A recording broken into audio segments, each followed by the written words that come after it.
goodness, Pop Goes the Weasel. You would never have thought. Wow, that was ridiculous and uncalled for. How long it I'm sorry that I'm a little late, guys. I'm 12 minutes late. And you know, I made a bunch of really nice scenes on Streamlabs so that I could have everything looking really like put together and professional. And of course, it just wouldn't work. So I was like, okay, I'll just try YouTube. And it's like, streaming isn't available. Streaming isn't available. Like the first million times. I'm gonna put this to all chat so I don't miss anybody. But anywho, sorry I'm late. It's been a while since there's been an Art Freak Live. Let me make sure that I'm still freaking live. Because I just don't trust it at this point. Because seriously, I'm not live. Or I am live. I'm about to act a fool up in here, dude. It says there's no one in here. Am I not live? Huh? I'm so goddamn confused, man. This is absolutely just unacceptable. Okay, Oh,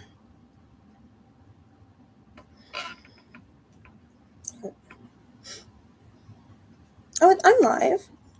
I am live. Okay, good. Okay, great. Now, I tried to think of an itinerary for us to have so that for us to have for the show, and I don't have one in order, but I do have an idea of what I want to do, what I want to show you, and boopity-ba-doo. And I was thinking to open it up, or should we open it up with a song, or should we open it up with first, let me make sure this is just working, and then I'll introduce what the hell I'm going on here, because now I don't have my cool description because it wouldn't let my scheduled stream work. And by the way, guys, color of the day is pink. Here's my outfit. I got these pants in the kids section, and I got this shirt at Shein.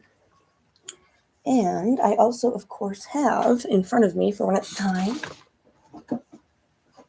But even the little waiting screen I had on my my Streamlabs or whatever the hell, it was so cool. It was one of my unreleased movies, which we'll watch that one instead since it wouldn't let it be a preview. But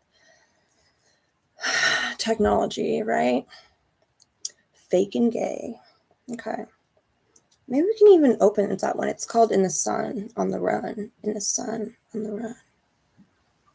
I just really hope this is working properly. I'm just going to go to my other account and make sure I can see it. Because of all these technical difficulties, I'm just feeling a little bit apprehensive. And reprehensive. Oh my god, that should not still be scheduled. Okay, let me just... Lord have mercy. Okay. Anyway, I am live on the right account. I can see it. I'm going to just delete the scheduled live, because if for whatever the fuck reason, it would not let me go live for my scheduled live at all. I was trying. I was kicking and screaming. I was begging, I was fighting tooth and nail, and it just wouldn't work. So yeah, but I'm just going to delete that scheduled one so that people don't think that's what we're doing, Oh, so they don't end up in the wrong place. Like me in life. I'm just being silly, but I just want to make sure that people don't think that that's where you're supposed to go. So I'm just going to delete that real quick. I'm sure you guys don't mind. And then I'm going to explain who the hell I am and what the hell we're doing. Yeah, no, it never even worked. Okay. Delete. Oh, that's two people waiting in there still. So hopefully it kicks them out and they figure out what's up. But anyway, color of the day is pink. I was thinking for today's itinerary, I have a lot of unreleased movies. I released a movie called Need for Speed on my other account today. It's basically about a man who pokes holes in himself until he's not really sure what's left. And then he's leaking through the holes and he doesn't know what to do anymore. And he's just a spill. It's quite disturbing. Very surrealist nightmare. So we'll definitely watch that one at some point. There will be some live music too. What else? Definitely that one that was opening up for the opening screen on Streamlads, the Two Bandits in the Sun one, on the run in the sun. But yeah, I don't know if we should open it with live music or if we should open it with production. So let me just look at what productions I've got. Oh, and you know what I definitely have to show you guys? I wrote a bedtime story about Jesus coming to get you. Jesus haunting your dreams, you know? So yeah. And feel free to chat with me. I'm a nice lady if you don't know me. If you do know me, then you're a lucky duck. Is my mic working? I hope so. Let me just make sure I can be heard. I hope I didn't fuck with it. Microphone access, yeah. But how do I make it like more sensitive? Is that a thing? Oh, there it is. Fixing sound problem. Yeah, never mind. It's gonna be too much of a pain in the ass. If y'all can hear me, I'm sure y'all can hear me. I am a loud mouth. Let's get this Arty Party started. Oh, hey, Maestro! Party don't start till Maestro's here. But yes, we will. I'm thinking video first rather than beginning with live music because, yeah, nobody likes when I screech. The first thing I'm going to show you guys is my first ever Art Freaks storybook. And like I just said, it's a story. Oh, we need my hat in the frame. I'm a cowboy baby. So it's a story about Jesus and how we used to be put to bed with stories of Jesus at the foot of our bed, you know? So let's do that first. Let me just get it ready before I share my screen because that's gone horribly wrong a few times and I don't think YouTube would be as forgiving as Twitch would. AKA I accidentally showed nudes one time. Okay, here we go. Let me bring you guys up and share my screen. This is much easier than Streamlabs. I mean, I'll be honest. Jesus is under my bed, it says. Okay, ready, Freddy and Eddie? Put captions on in case anybody's hard of hearing. Bedtime stories about Jesus coming back, which is already a weird way to tuck a child into sleep. But nobody noticed because the house was loud with lights that would click off like a verdict, and the ceiling would Live lean on close. I'm not seeing myself live on the freaking other thing. Let me just check. I'm still here, right, guys? Oh, what's this saying? Okay, yes, I know it's sharing to that. Oh my god. Okay, am I still live? Can someone say, Marco, someone just let me know if it's Polo, because, yeah, I don't want silliness. But anyway. Someone would whisper that tonight Okay, would be night. So don't blink too long. Jesus was coming back, they said, and he hated surprises. In the stories, Jesus didn't knock. He seeps.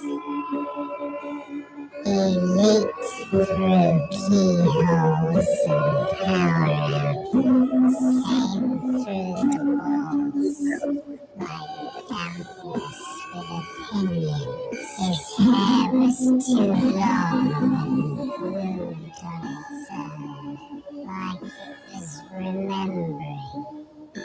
A wind from 2,000 years ago and replaying it just to be rude.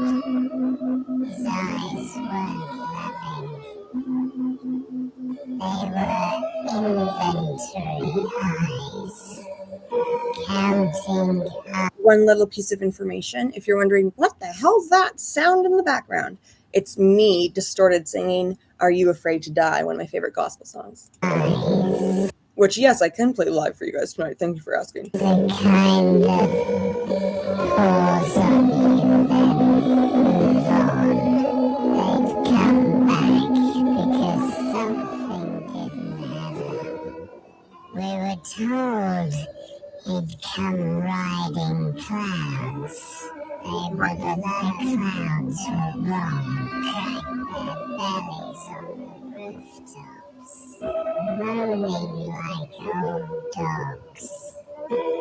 Jesus stepped out of them barefoot, and every step made the ground apologize. His smile was thin, like it had been folded and unfolded too many. He carried a book that screamed when he opened it.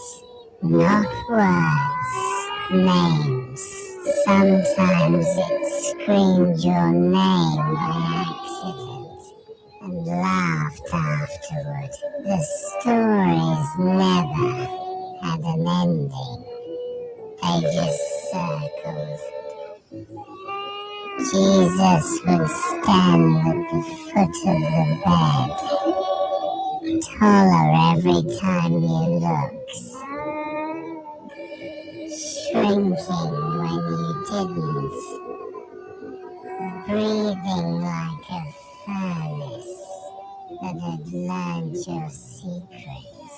He'd ask if you were ready, but he never waited for an answer. He'll reach into your chest, rearrange things, put them back wrong, and say it was love. Say it was mercy. Say you'd thank him later when you were finished being afraid. By the time the story stopped, sleep wasn't allowed anymore. Sleep was how he found you. So we stayed awake, listening for clouds, scraping the windows, for sandals on the hallway carpet. One thing that I'd like to say that I should have said before we began. Our bedtime stories were about cheering its faces coming back. Oh, I was like, why can't I pause it? But I was just hitting the wrong button. Anywho, part of what this is, I know I said it was an Art Freak storybook, and that's one of that first category as well. But it also is part of the media or mixed media madness category, because as you might notice, there's no footage of me in this.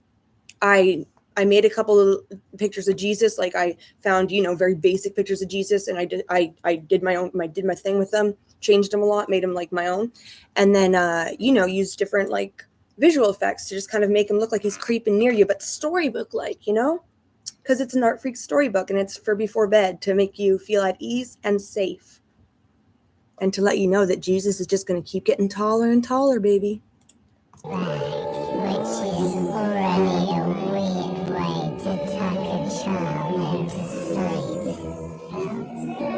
But nobody noticed because the house was loud with lights would click off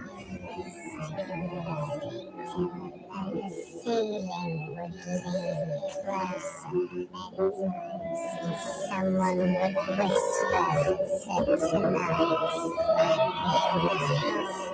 so don't blink too long. Jesus was coming back, they said, as he hated surprises. In my stories, Jesus didn't know why. Wait a minute here. Is it playing double because I have the window open? I'm sorry. I haven't used this for screen share like this before. Let me just see if it's doing that. Because I don't want it to do that. You know what I mean? Sharing. Can you guys hear it in like double time? Can you guys hear it like double speak? Like double trouble? Or like, I don't know. I know there's a lot of distortion in a lot of my productions, and that's why captions are very much a thing now. But yeah, just like let me know if that sounds jank, because like to me, like I can't tell. I'm deaf. Voice would I think we're good, though. soften on his name. The way people soften when they're talking about lives they trust. In the stories, Jesus didn't arrive to save. He arrived to audit. He came with a clipboard made of bone and a pen that leaked red. He said he loved everyone, but he said it the way a landlord loves a building schedule for Landlord, demolition. typical. He said love required access. He said locks were sins. He said he could hear thoughts scraping against skulls like mice, and that noise bothered him. He would stand in doorways too narrow for him, shoulders bending, realities of fate, and he'd tell you plainly what would happen if he didn't straighten up and he promised separation.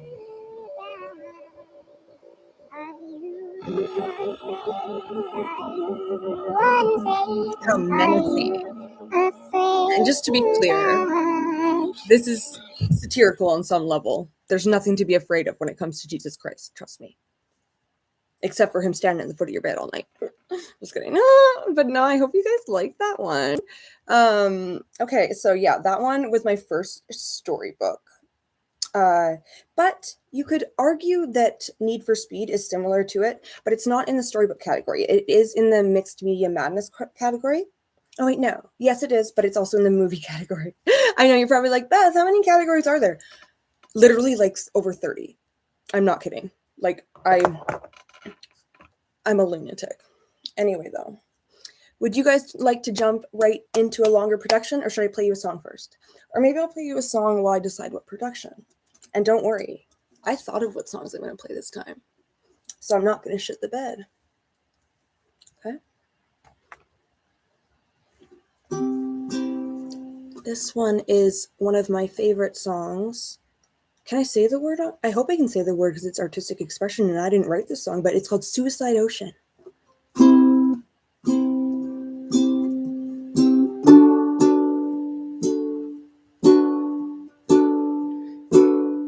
A clock died at 1:45. The scent of a ghost fills the air.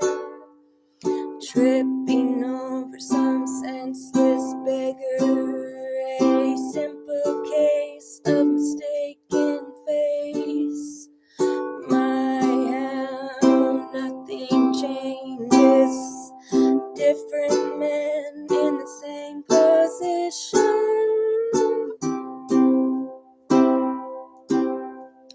Just this side of motels, and it's a suicide ocean.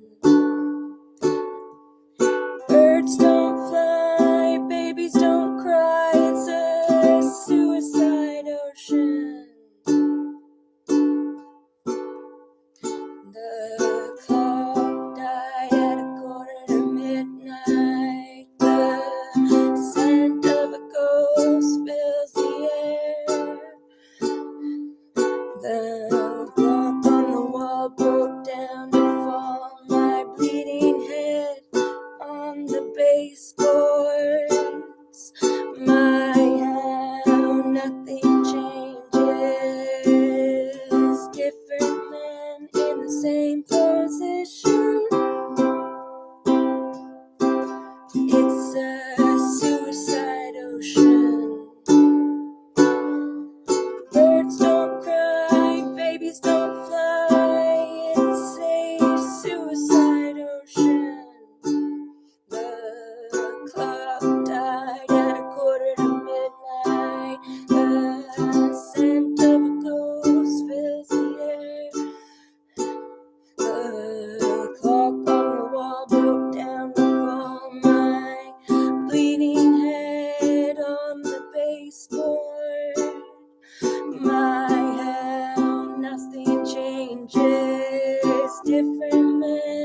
suicide ocean. Birds don't cry and babies don't fly. It's a suicide ocean. Just beside of motels, and it's a suicide ocean. The clock died at 1:45. The scent of a ghost fills the air. The clock on the wall broke down to fall. My bleeding head on the baseboard. My house, nothing changes.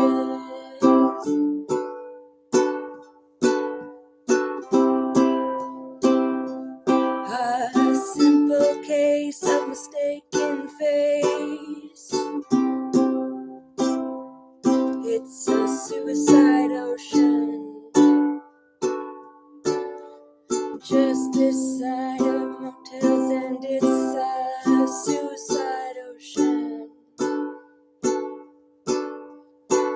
The clock on the wall broke down to fall. My bleeding head on the baseboard. My hell, nothing changes. It's a suicide ocean. That one's very easy, but I love that one. And there's something in front of my little chat thingamajigger. Oopsie doopsie. But yeah, I hope you guys like that one. And also, I've got a couple in mind to play you guys. I even made a little, what are those things? Bookmark folder? Like a favorites, like little star by the URL of the songs in case I forget which ones I want to play. But anywho, now that we've established what a suicide ocean is, it's a Lydia Lunch song. Well, actually, I wouldn't bet my life that she wrote it. I think someone else might have wrote it. Anywho, I think next what we'll do, I'm just going to take a peek at my repertoire while you guys are peeking at me. And if anyone has any input, you want 'em, I got 'em, dripping like water. Okay, here's all my files. Let's go to the unreleased. Let's show you something that's never been seen before. But oh my God, all these folders. Literally, there's like literally 40 of them. I'm insane. I'm like literally like an unmitigated lunatic. Okay. Which one should we do? How about, oh, the one that was the intro screen that, didn't work with Streamlabs. Oh, that's such a good one. What's it called again? It's called In the Sun, on the Run. I'm trying to find it. Just that's why I need the name.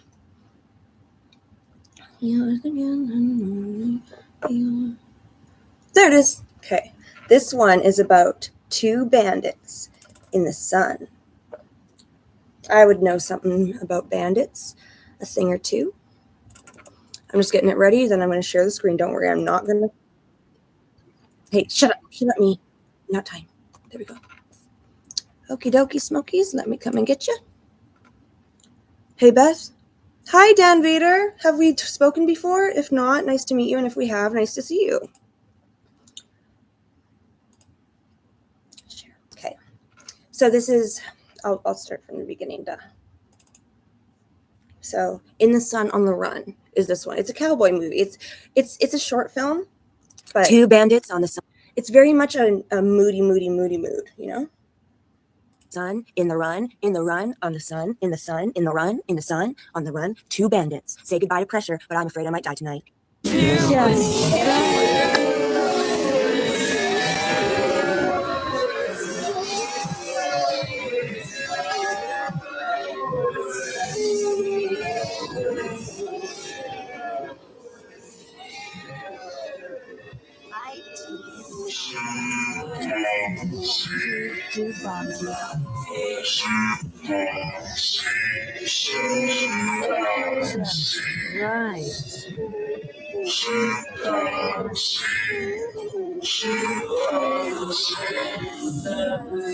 In the sun, in the sun, in the sun.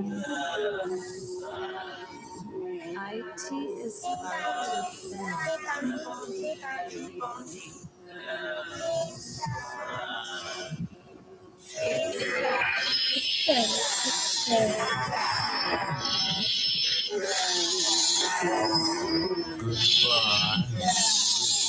in the sun, in the sun, in the sun.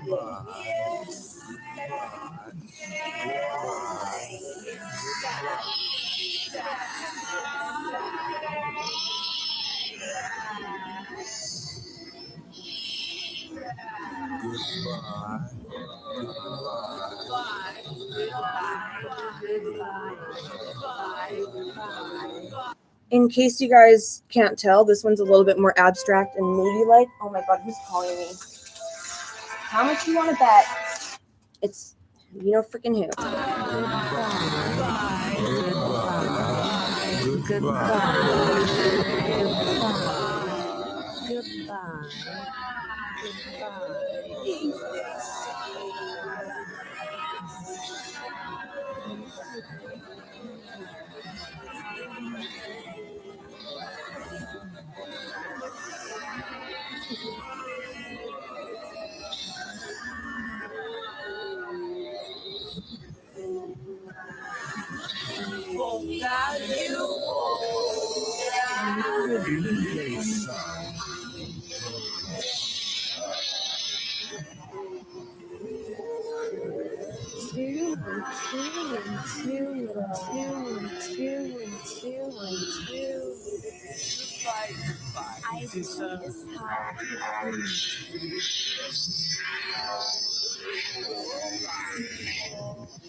Just right,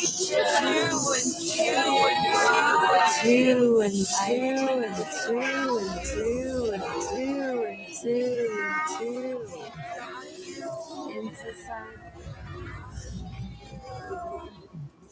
Isn't it like chaotic auditory hallucination type deal type vibes? I just hope you do too.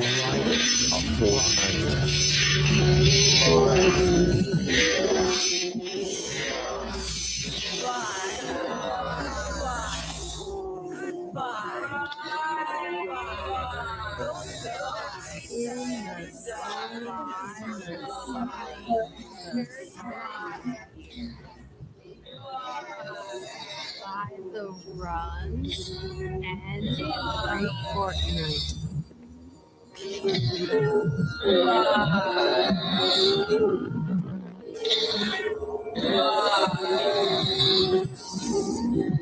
Goodbye. In the sun. How do I make these artistic videos? Honestly, my dear, all I do is wing it.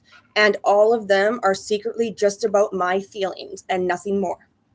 So, like this one, for example, how did I make it? I had footage of me in this outfit and cowboy hat that honestly, the footage originally was me singing various Hank Williams Jr. songs, like, you know, like, I like to have women I've never had, like things like that, you know. I love Hank Williams Jr. I think it was a badass. So that was the original footage, and I think I'm still going to use that as that too eventually. I just have so much footage all the time, and I saw a couple stickers when I was in this somewhere that had gifs and emojis, and it just said 2 bandits in the sun, and I was like, 2 bandits in the sun, on the run, in the sun, on the run, but it's no fun. And I wanted it to have a lot of glitter too. So like this one is just kind of like talking about the loneliness of a cowboy, and it's talking about 2 bandits, but you only see one. Almost like, you know, they're so lonely they've gone mad or something. Like, it's very hard to explain how I make them, but this one is a lot more abstract than I would say my average one is. And that's just because one thing about me, I'm a cowboy baby. I love cowboy shit. Yeehaw, like straight up. So yeah, my artistic process is very different every time. It's not usually this, what's the word? Made it. Hi, Tommy King. Nice to see you. Yeah, I almost didn't make it because of this freaking website. NITK? What's NITK? What's that mean? Please elaborate, but I'm going to press play.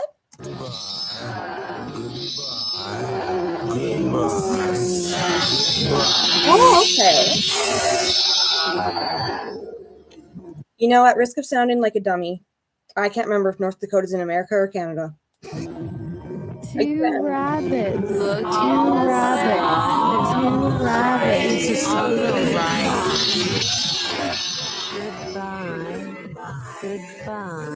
Like the one who's fallen for me, TK, that guy? Is that who you're talking about? Oh, you. Goodbye. Goodbye.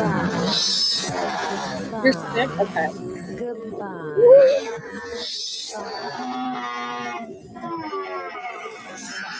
You want to scary for me? Two rabbits. Rabbits.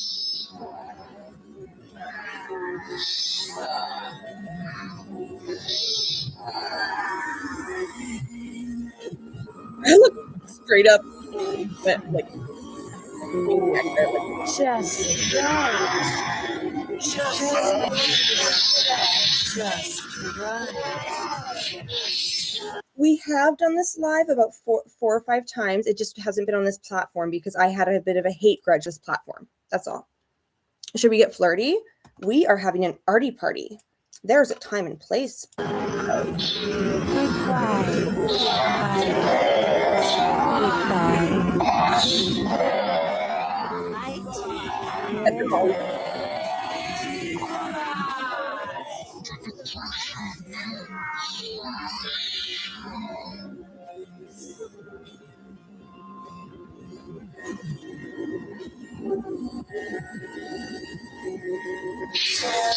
In the sun, in the sun, in the sun.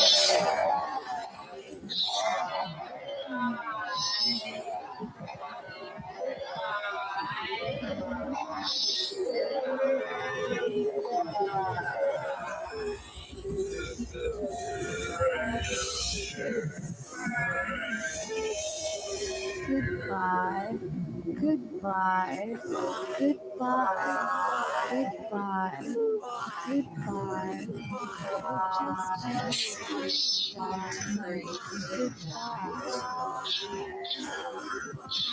goodbye, goodbye,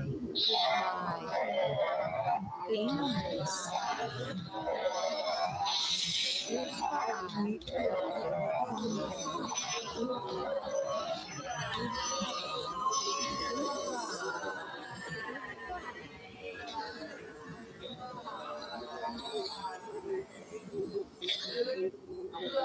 Looking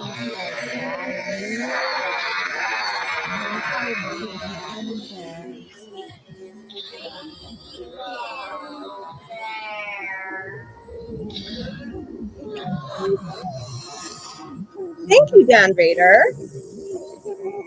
It gets so much better than this too. This is so very.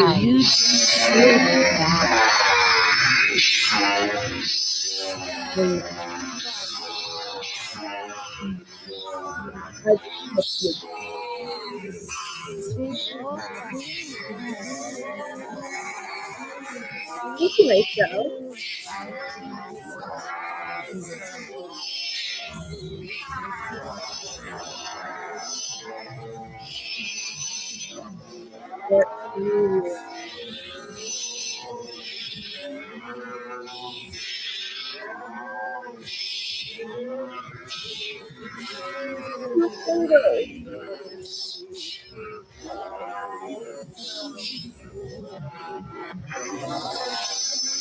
Hi, buddy. How are ya?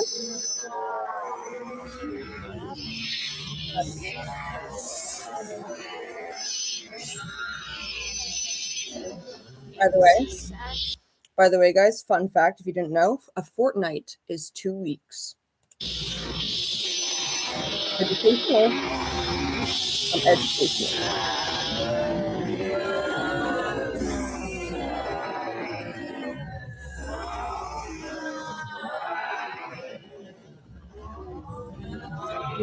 Okay.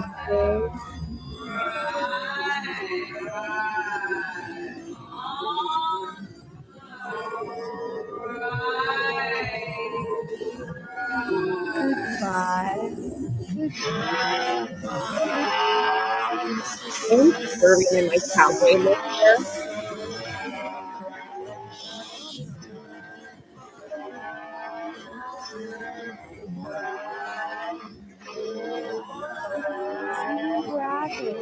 Two rabbits.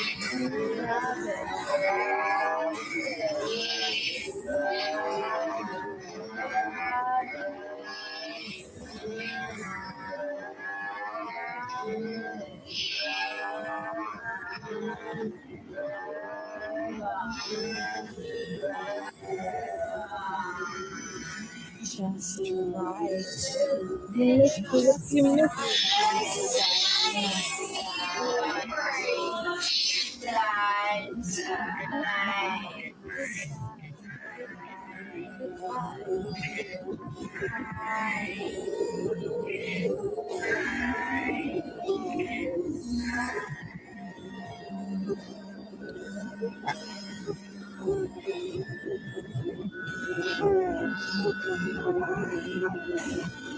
Almost finished. Everything is still right. Everything is right. But what is that?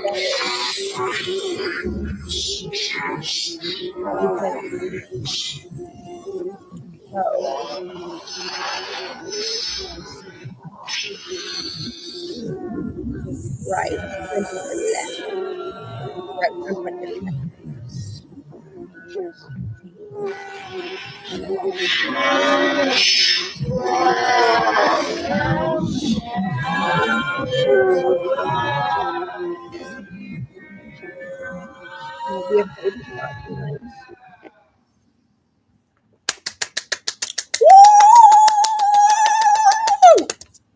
Wow.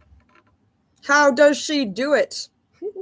Anyway, the next one I picked, guys, will be, let me knock the Dropbox without meaning it first, because I have done things that are very ban-worthy many times, but luckily Twitch is very forgiving about all those things. They've banned me and sent me an apology before in the past. But anywho, that was about Two Bandits. And okay, is there anything that I want to say more to? So yes, hello nobody. What we are doing is an Art Freak Live. We've done Art Freak Lives on Twitch before, and they are actually all you can access all of them on my Patreon, because it's like the VODs have timed out, like they've gotten too old to still be on my Twitch. But yeah, no, I've just been like, honestly, y'all, I've been distracted with being like having just boy trouble lately, so I haven't been like being an art freak, you know. But I think next we should watch Needs for Speed, the one that I was talking about. No. Next, we're gonna watch Rearranging Face. Oh, guys, Rearranging Face is one of my most outstanding pieces, in my opinion. And it's been released in a few different channels, but yes. Would you guys well, actually, it's my show. I'm gonna give you a quick live song in between what are they called? Art Freak Productions. Let me just consult my little bookmarks folder just in case I've forgotten anything. My hair, nothing's changing. Different men in the same position. Okay, now it's all okay. Sorry for that. Art Freaky Live Show. Okay. Yes, I would love to play this one for you guys so much. Okay. Very creative. Thank you. Yeah, like honestly, just off the dome. Like I wing all of my art and all of my life even. Like, yeah. And I'm not a huge Kill Station fan or anything, guys. Like, don't get it twisted. But I really love this song until I found out what the name meant. And I don't want to talk about what the name means because it scares me. I don't like even speaking of it, but yeah.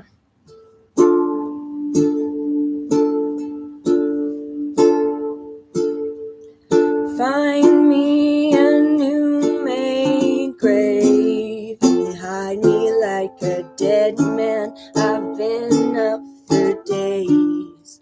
I can't tell the difference from sleep and awake. I'm losing my patience. I can't feel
rather go insane than you telling me I'm gonna be okay. Another lonely day, reminiscing memories that you used. I'd rather go insane than you telling me I'm gonna be okay. Find me a new made grave and hide me like a dead man. I've been up for days. I can't tell the difference from sleep and awake. I'm losing my patience. I can't feel my face. Find me a new made grave and hide me like a dead man. I've been up for days. I can't tell the difference from sleep and awake. I'm losing my patience. I can't feel my face.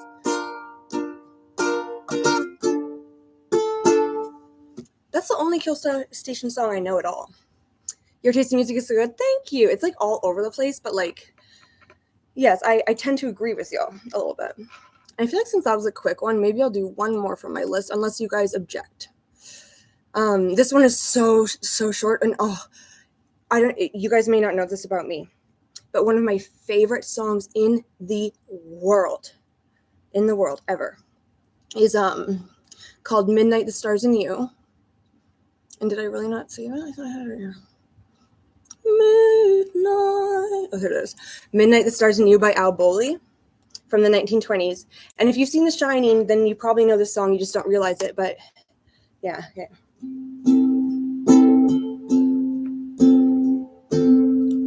Midnight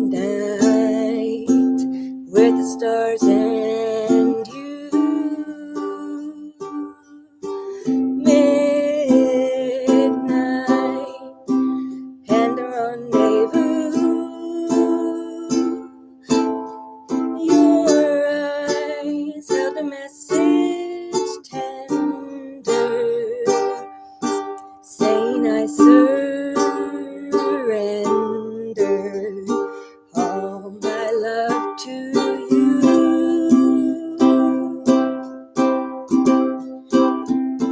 Midnight brought us sweet romance.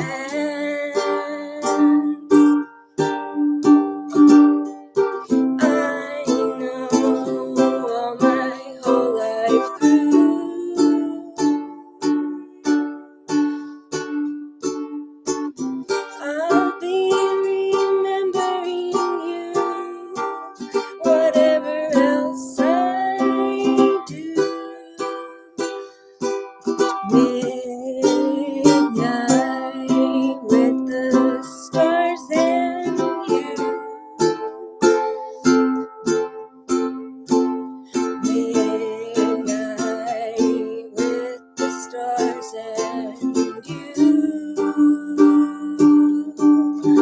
Midnight and a rendezvous. Your eyes held a message tender, saying I surrender all my love to you.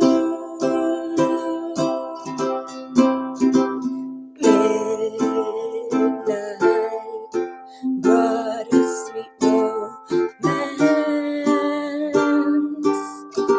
I know all my whole life through.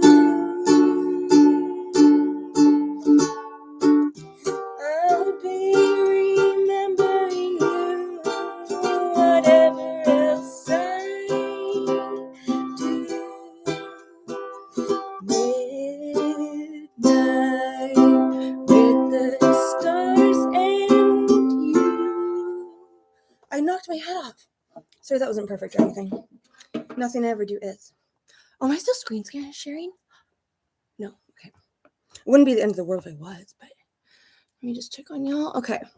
Now, for the next production, let me just pick something from my repertoire. What do you guys feel like?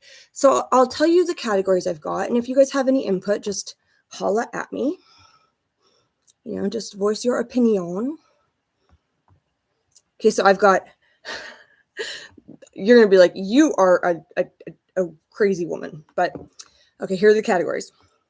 Art Freak Alerts, Art Freak Anger, Art Freak Animations, Art Freak Antiques, Art Freak Artifacts, Art Freak Audio Artifacts, Art Freak Audios, Art Freak Beauty Basque, Art Freak Methadone Brainwash, Art Freak Commercials, Art Freak Concerts, Art Freak Covers, Art Freak Darling Documentaries, Art Freak EPs, Art Freak's Freestyle Feelings, Art Freak Gory Details, Art Freak Infomercials, Art Freak Inside Inspo, Art Freak Lives, Art Freak Lovely Lyricism, Art Freak Media Madness, Art Freak Mixed Media Madness.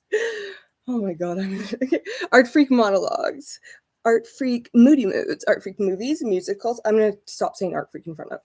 Perverted Propaganda. Those are ones I probably can't show on YouTube. Previews, Raw Reality Reels, Reality Breaks, Remastered, Remixes, Satire, Short Films, Silent Films, Singles, Storybooks, Translation Tapes, because I did make a video and I can show it to you guys shortly, of me having to break down in a few different languages. And then the original videos, some wisdom within, and those are all the categories. But you know what I think I want to show you guys? There's this one called Can't Help Falling in Love. And what it is I accidentally recorded me having a total little breakdown. To be quite honest with you, I think it's in the Raw Reality Reels, because this is when I first stopped doing meth, like the time recently when I was like, you know, doing it from like July to like however the fuck, like almost 2 months ago. Yeah, so I was not necessarily sane, and not that that's an excuse, but here would it be audios.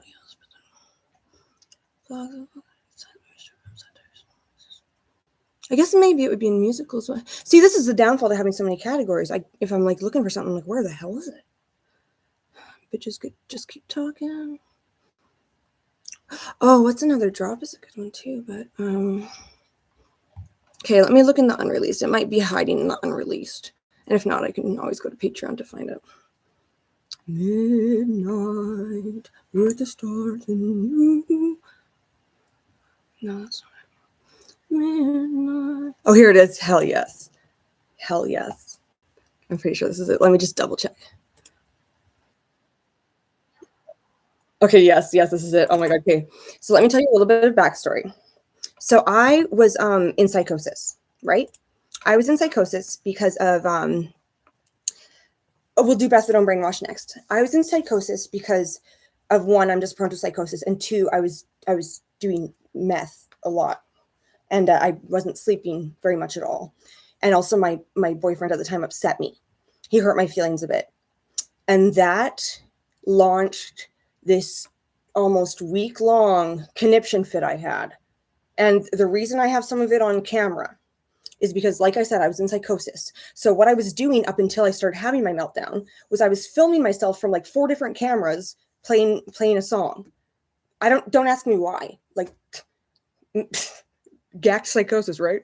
So anyway, I accidentally left it on, and I got about 40 minutes of footage. Do they give me risperidone? No, they give me the second strongest antipsychotic in the world, but I only take it if I'm a danger to myself or others. I don't like antipsychotics. They make me want to, you know. But anywho, this is, so basically it's got some footage of that, and then some footage or some caption story of a real love story. And then it's got Can't Help Falling in Love as the little soundtrack in the background. It's so unhinged. You guys are going to love it. You guys are going to love it. This one is, I'm very proud of. It's honestly, a lot of people might be embarrassed, but Please, you're not so curious. You know, he was always he did so with such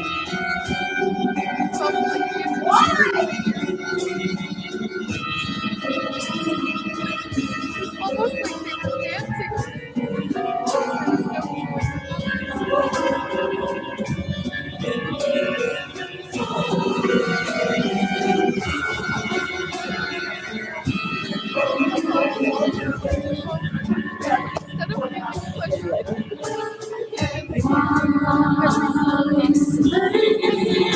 There I come. He left without saying goodbye.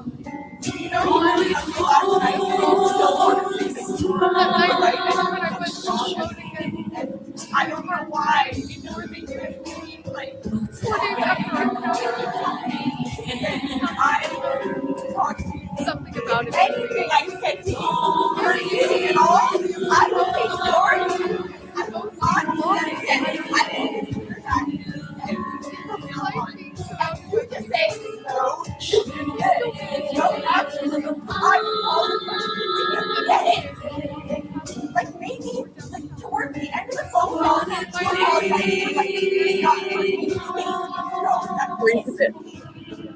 told you all the time to be hurtful and not give a fuck. And they told me to skip over my notes. And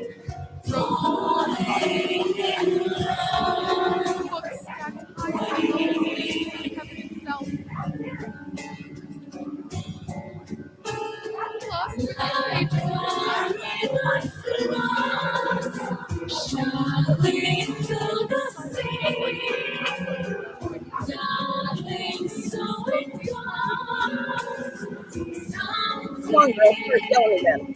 sorry,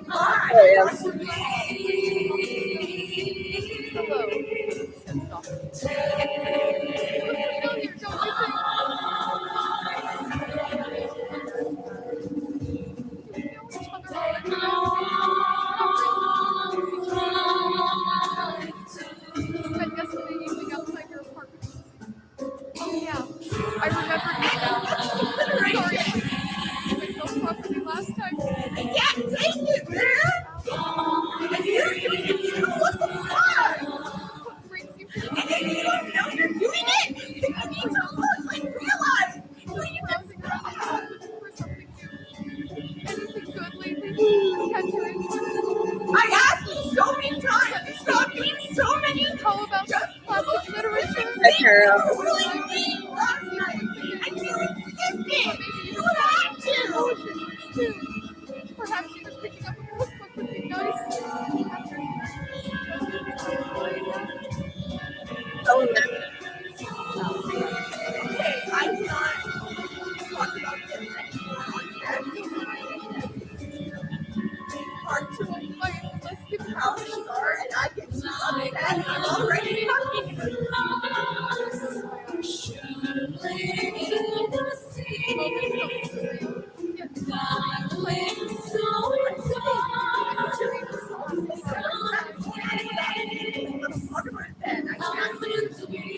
why are you telling yourself and nothing else? Why don't you want to learn?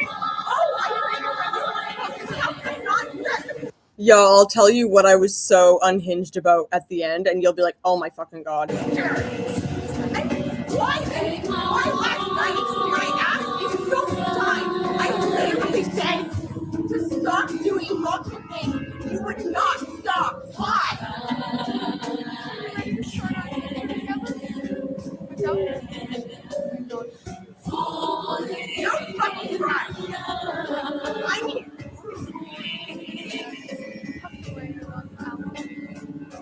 And I wasn't on the phone, by the way.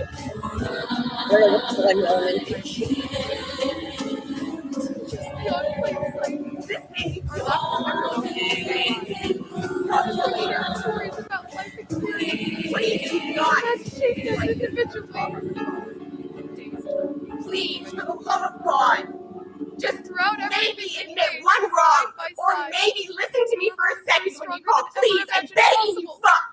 Now here we are today. Begging you, fuck.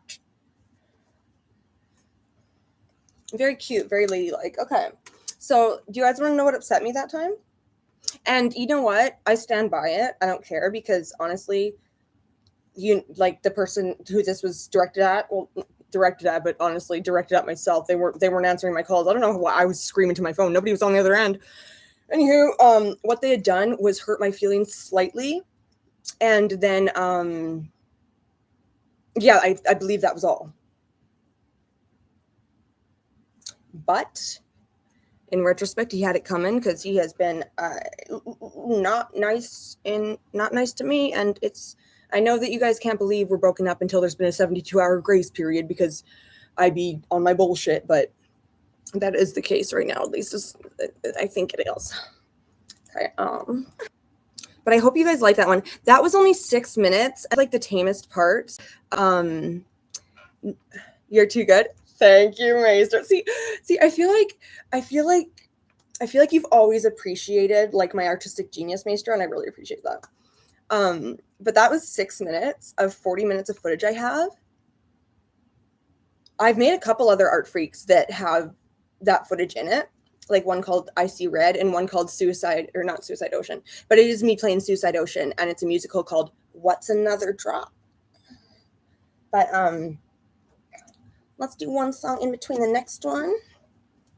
Let's do one I have memorized for you. You know, so in case any of you haven't heard this one, it's called I Love You. I like to play it for you guys to show my love for you.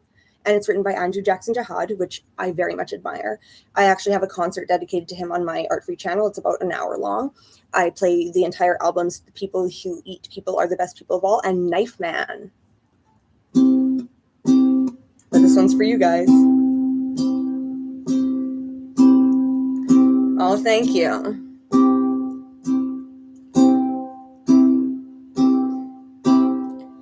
I like telling dirty jokes, and I like smoking crystal meth, but darling, I love you. And I like laughing at retards, and I like throwing rocks at dogs, but darling, I love you. I love you like the moon and stars when little kids get hit by cars. Girl, you know it's true. And I've been trying to move on since you left, since you've been gone, but it's so hard on me. Talk to a girl in first hour, bought her a CD, bought her a flower, but she's a stupid cunt. But I'll take anything, and I'll take anyone. I'll take an angry lesbian with a loaded gun. I'll take a whore with syphilis and gonorrhea too. But darling, I love you. That was for y'all. The song is fire. Oh, hi, Sin Orange. Cheers. That song is fire. Thank you. I did not write that. I wish I could take credit for it.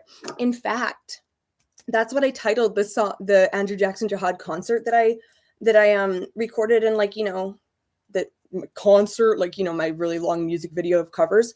I said songs I wish I wrote in it, or one more of his, if you guys don't mind, if that's okay. This one's so good. Okay, wait.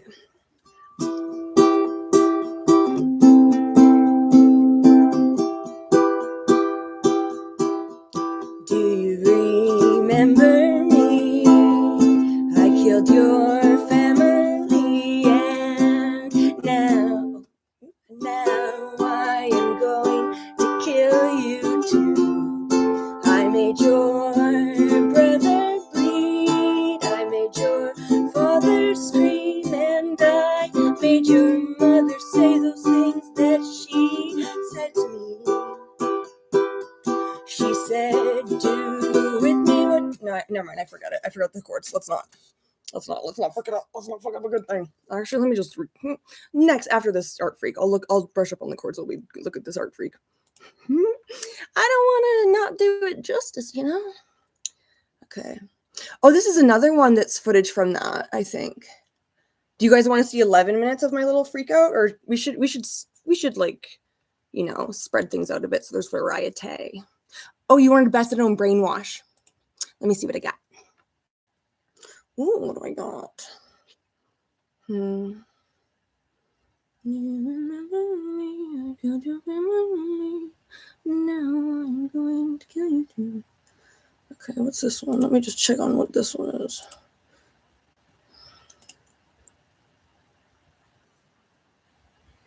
Oh.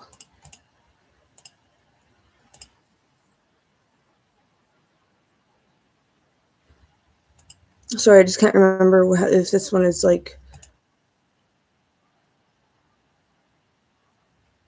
The Bethadone brainwashes are more like a, what's the word? Like a distorted type deal. I'll show you this one. This one will do. I think this one will be good for a Bethadone brainwash. The song makes me want to wear someone's skin. I want to wear someone's skin as a sweater to my birthday party. I always have. Any volunteers? Just kidding. No, y'all probably want to wear my skin as a sweater to your birthday party. Let's be real. Anyway, here's a Bethadone brainwash, and it's actually not even titled, so I'm just going to call it ha ha ha ha ha.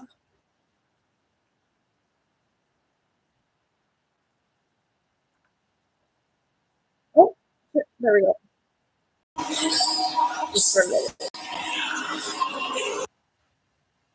Welcome to the Bethadone Clinic. Yes, Dr. Beth at your service. they already called me Buffalo Beth. Wait. Wait, if you actually didn't know that everybody calls me Buffalo Beth, then that's hilarious that you suggested that. But literally, that's what they call me.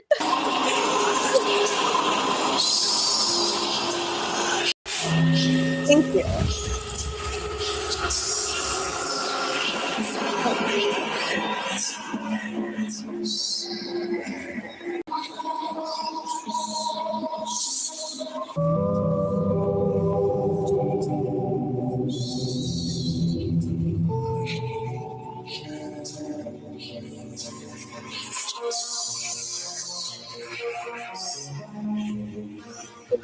Mess. Get it? Like, mess.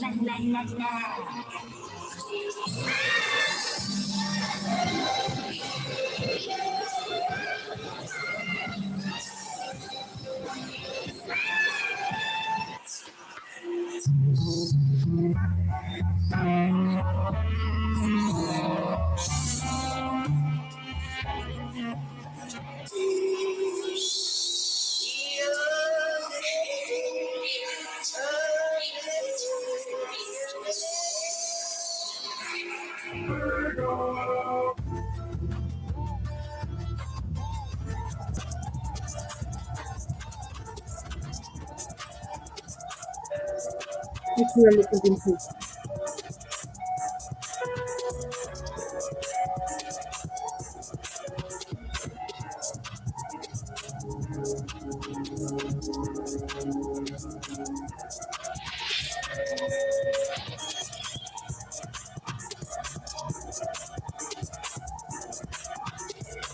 I thank you for your stay at the Bethadone Clinic, but you're not going anywhere. But you're not going anywhere. Is that a threat, Dr. Bethadone? Better be a promise. Okay. So you know what it reminded me of, Buffalo Beth? I made an EP that's 25 minutes long of me freestyle rapping. We do not have to listen to the whole thing. Don't worry. Nobody, don't be angry yet. No angry mobs with the pitchforks and the fire sticks. But I will show you at least a little bit of, you know, that I'm not playing around when it comes to Buffalo Beth. Buffalo Beth. You know, like, all she wants to do is kill you in front of an audience. I wish I could have used that line, but like the thing is, I don't steal lines, and I was freestyling, so I didn't have much use of my memory. I never really have much use of my memory. What was I talking about again? Just kidding. But I'll show you guys a little bit, guys. Oh God, I'm really proud of this album art too. So yeah,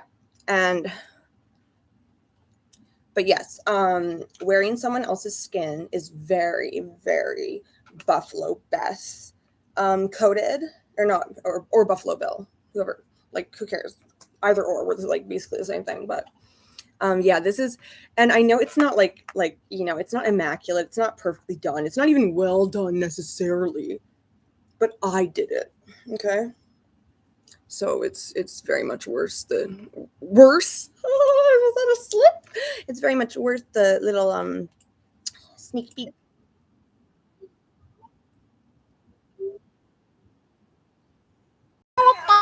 She's violent to turn. Oh no, she can't swing. Don't swing. Oh, and by the way, the captions are bogus. It's a rabbit, her thoughts are wrong, sideways, too fast. Images stack on top of each other like transparencies. Nobody asks to see. She doesn't want the six ideas. They show up like spam from the universe itself. She's an artistic genius. The way earthquakes are geological. By force, not permission. Creation looks out and analyze. And now it's rub rounding in this in the pattern while repeating it. They want to make her a symbol, a cautionary tale, a mascot for dysfunction. She refuses all of it. She isn't a monster. She isn't a saint. She's an artist whose mind burns hotter than her containment system. And sometimes the damage is self-inflicted because there's no safe place to aim the blast. Buffalo Beth survived by turning chaos into artifacts. If she didn't, the chaos would keep her. Her thoughts are still deranged, still sideways, still arriving out of order. But some of them land on you, not personally and not emotionally. More like how weather notices the city. She's an artistic genius because she sees patterns where none are supposed to exist.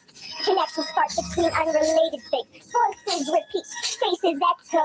Your outline fits somewhere in her mental architecture. And she hasn't decided yet whether it's structural or something to remove, something much worse. She mutilates herself like she's testing hypotheses. Pain is collaboration, reality is a tuning fork. If her own body responds predictably, then the rest of the world might too. Beth drifts through rooms like gravity is optional. A space case I slightly off, timing a second room. She laughs when silence was expected. She goes quiet when the room is in. People feel it, then you stop going calculate. TK, I don't think we could stop you from gooning, no matter what, could we? She's the sense that they've been registered. Her thoughts are cinematic, they're practical, unadorned. They don't announce themselves as threats. They show up as curiosity that lingers too long. Buffalo Beth knows the difference between metaphor and action. That's what makes her dangerous. She can't talk about destruction as art, self-harm as concept, violence as abstraction, and then without ceremony decides to stop in us when it's like you hear her coming, not because she's stealthy, but because she doesn't move toward you at all. She lets you worship her. They try to make her a symbol. Mad artist, broken girl, tragic genius, that's comforting. Symbols don't reach out. Symbols don't remember your face. Buffalo Beth isn't hunting. She's available, and sometimes that's worse. She survives by turning chaos into artifacts. Everyone else survives by not mistaking her. She moves like static in a locked You don't have to do the room. whole thing. Let's just go here for a sec.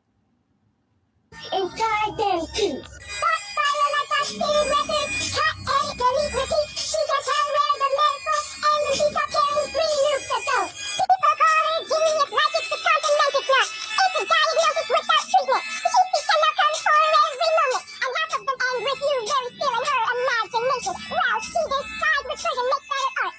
Buffalo Beth. When she's close, that's not comfort, that's fostering. She's running simulations. She needs a lazy crush. She won't stay solid. Otherwise, she needs answers. Proof of fiction. You reject interesting variables. She talks in plans, she talks that man wrong. Smiles like she's remembering something you were never told. Silence stretches, she feels it with intent. Let's say select. Anyhow,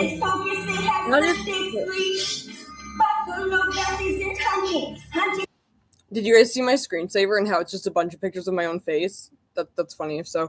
But yeah, that we don't have to listen to this whole one because the fact that the captions are bogus and I didn't notice till way later is bogus in itself. Oh, you guys can probably see here because there's no nudes or anything. Look at all these fucking categories, bruh. Look at all these categories. Oh, and look at this little folder down here, criminal drift. That's top secret. I can't show you guys that. And then I'm going to show you just a little bit of this one, I think, because it's gorgeous. But we're not going to listen to the whole thing or anything, don't worry. Oh, and I'll tell you what inspired it first. And I'll show you what inspired it first, too, actually. So there's and I never knew about this band or this song. I thought this song only existed in my favorite movie, which is Let's Scare Jessica to Death, which was never a popular film, but it is popular in my heart, and I love it more than it's the only movie I own. Like straight up, it's the only movie I own.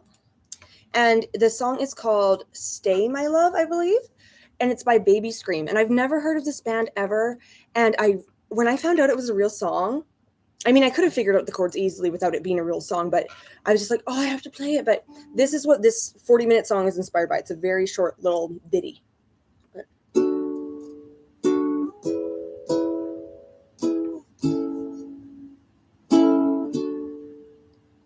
Stay forever, my love, my love. We're together, my love, my love. Leave the world you know about and stay with me, my love. Stay forever, my love, my love. We're together, my love, my love. Leave the world you know about and stay with me, my love. We'll do a little stay. Never. It's gonna be like, we'll do an encore, but isn't that a gorgeous song? Does anybody else know any Baby Scream songs? I'm yet to look into them. I really am. But I love that song, and I've loved it for how long has that been my favorite movie? Probably since I was about 11. But yeah, this is what I made inspired by it, like very, very quickly.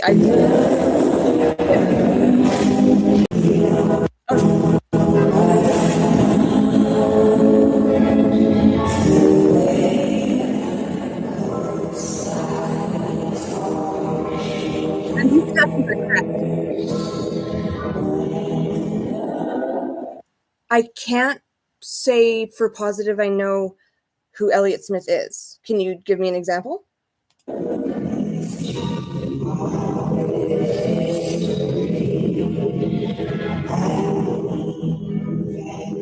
Oh, if you want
That one's a 40-minute. That's a long boy. So let me just, you guys can see right now, I think. What do I want to show you? I feel like we should do a classic. Let me just get you guys out of my folder while I look. But I don't know who Elliott Smith is necessarily. I'm thinking about Ellen, now Elliot Page, but I know that's not correct. But I do know a lot of the songs from Juno because they used one of my favorite bands, the Multi Peaches, with Kimya Dawson and her husband. So I do know some of those, but I know that's not what you're talking about as well. So sorry for that tangent. But I'm known for tangents. And that's why you like me, I think. Right, guys? No, I'm just kidding. You like me because I'm a genius and I'm just so freaking adorable. Anyway, what else can we do? Should we do a movie or a short film or a musical? What do you guys think? Oh, wait, Rearranging Face. That's what I wanted to show you. Let's do that one. Rearranging Face. A simple case of mistaken face. My how nothing changes. Different men in the same position. Here we go. I'm very proud of this one. Oh, there's also Fat Warthog Beast. Oh my God. Wait, okay, this one's kind of funny. Let's do a funny one first. This one's about, okay, I'm going to explain it before I bring it up. Where'd you guys go? Oh, I thought I exited. Okay, so this next one is inspired by this text exchange I saw between an older woman and her tweaker son, who was convinced that she like poisoned him all his childhood and was like death threatening her and all this stuff. And I thought it was hilarious, so I made it hilarious, and I just kind of put like a little bit of visuals to it, and I voice acted it because I was just slapping my knee. I was going nuts. This one's a good one. It's funny. It's so silly. And I don't normally do like silly ones all the time. It's like I'll slip jokes in, but yeah. Okay.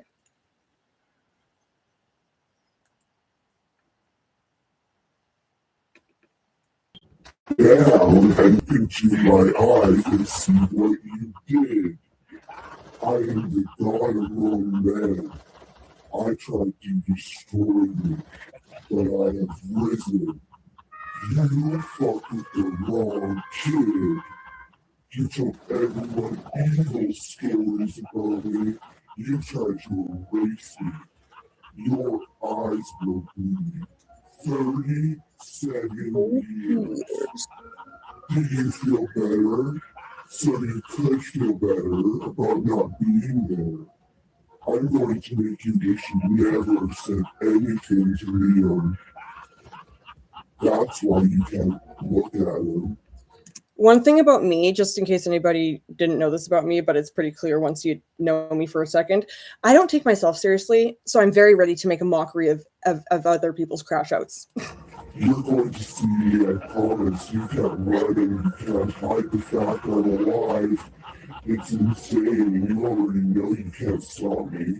AI calls me the greatest mind of our age, and you train me. You have been outmatched. I understand all the on the phone. I get it why you're so good at the trash shit and shower. Because a pattern recognition machine. You are one, and you trained the greatest of all the world. You could have been great at anything, but you chose to destroy your own son. I see everything. Everything. The anxiety at 20 so bad I puked when I left the house. The cops always waking me up. Zero, I'm about to end your mind. And you will look me in my eyes and your brain fries from the truth. The world will know what you did. I have access to AI and I will get the evidence to prove it. But I will explain it in so much clarity. People will have no choice but to believe me. You may as well get comfortable, you brain. Will not work anymore. I want to break your world. You drugged me, and you're drugging Candace. You want to spend the rest of your life knowing you have. I'm not even going to call the cops. You will end your life for me. I'm telling everyone everything, starting now. You should have took the forgiveness. You should have took the forgiveness. I would have stopped looking. Yeah, you must be destroyed. You must You be want destroyed. to die. Everything makes sense. How do you feel now, huh, bitch? Does your brain still work? Does your brain still work, bitch? You should be asking me forgiveness. I would have stopped looking. Yeah, you must be destroyed. And you wanted me to die. Everything makes sense. How do you feel now, huh, bitch? Does your brain still work? You know, I think this guy sounds quite reasonably upset. I'm going to crush you. Kill yourself or go to prison. Your choice. You drugged me my whole life. I'm trying to see what you know. Tomorrow your world will crumble. Bring the cops with you. No, I'm going to break your kneecaps. No, I'm going to break your kneecap. And then your elbows. Oh, wow. All this is going straight to the police tomorrow. You will watch as I tell them you have been drugging them to me because they're going to understand. Instantly, your day is up. Your eyes will bleed. Your eyes No, because they both are saying, what the hell? If you don't give them the phone, give her the fucking phone. We have work tomorrow. Since she ain't there, oh my fucking god. You can't understand that? Give her the phone. I'm going to break your knee if you don't give her the phone. I swear on Liam's life. Not Liam. Keep on with the threats. Try me. Going straight to the cops. I'm going to break your knees. Try me. If you don't give her the phone, please do. I will. I will live in jail with a smile. Give her the phone. I will go to jail. You created a monster, and you have two choices. You brain broken bitch. Thought you were scared of going back. If you think I'm bluffing, you're sadly mistaken. Not for this. I will kill you with a smile. Really? If I needed to, look what you did to my life. And not see your son again? And all you can do is dig for evidence right now to protect my sisters, yes. I will. I ain't doggy for nothing. This is proof you're guilty. Good night. Good night. I'm going to bring hell tomorrow and you can give Candace the phone! Give Candace the phone! But I'm unlikable and I'm unkillable. Now I'll make you see what it's like to have everyone turn their back on you. You see every play you ever made. You erased my kid's memory. You fed me benzos. That's the meds you take for your doctor. When I didn't go crazy, you tried to kill me. But I was on to you by then, so you tried one more time. I think this guy is very grounded in reality. Now I have the power of AI. I will guarantee your suffering. Or you could simply give her the phone. You're scared Benzos are your favorite? because your life is over. I wouldn't say Benzos are my favorite. They might be my arch nemesis, but I have been dependent on them since I was 14 and I'm 28. So I pressed play on the wrong screen. How silly of me. I finally understand why you hate me. Because I broke free. That's why you discarded Candace. You can't win. I want the fear of your lost hours. You could have been great. And keep in mind, this is a man talking to his mother like this for no reason. You were afraid. Now I smell it again, and I am the alpha. You are obsolete. How? How can you? Please make me understand how. You should have turned to forgiveness. I would have stopped cooking. Now you must be destroyed. You wanted me to die and everything makes sense. How do you feel now, huh, bitch? Does your brain still work? I'm going to crush you. Kill yourself or go to prison. Kill yourself or go to prison. You drugged me my whole life. 3 choices. I would have stopped looking. Now you must be destroyed. You wanted me to die and everything makes sense. Bro, if I had a nickel for every middle-aged tweaker guy I've met in my life who talked like this to his mother, it's honestly just sad and ridiculous. You gotta laugh or you'll cry. How does it feel now, huh, bitch? Not Does your still, brain like, still work? back in the I'm day, going like, to throw my crush you. Kill yourself or go to prison. Your choice. You drugged me my whole life. Your silence is my proof. Your silence is my proof. It's not the meth, it's you, Mom. Like, I just found that so ridiculous, that whole interaction. I literally, the second, I can't remember where I read it, but I was like, I'm just going to voice act this really quickly before I do anything else. Like, I didn't even get out of bed, and I was like, I'm going to voice act this real quick. He was a tweaker. Yeah, usually when they're that age and they're open with it about their mother, the mother is too. In my experience, people who are hooked on hard drugs at that age, usually their parents were at that age too, and if they're still around, they still are. No hate, like I tweaked for 12 years straight. Like, I'm no judgment from me ever. But have I ever talked to my mom like that? Have I ever even raised my voice to her? No, I couldn't imagine. Like what's wrong, bitch? Your brain still work, huh? Like, kill yourself or go to prison. Like, I got black marker on my forehead from the mask. That happens every time. But like, yeah, just absolute lunacy, like, and dangerous lunacy. Like, there's been times where I've said some pretty colorful things when I've been on one, but have I ever, oh, I actually, never mind. I was going to be like, but I've never threatened somebody's life. But then I remembered the like time that I was literally held for homicidal ideations by like 6 cops at the hospital. So never mind, but not in my right mind. And I was just saying it. I wasn't going to do it. I was just thinking about it. I wasn't going to do it. That was when I was like 18 anyway, but let's do a live song in between. How about St. Mark's Place, you guys? You guys know I love that one. And if you haven't noticed by now, I'm a huge Lydia Lunch fan. Like, big time. The fuck is it?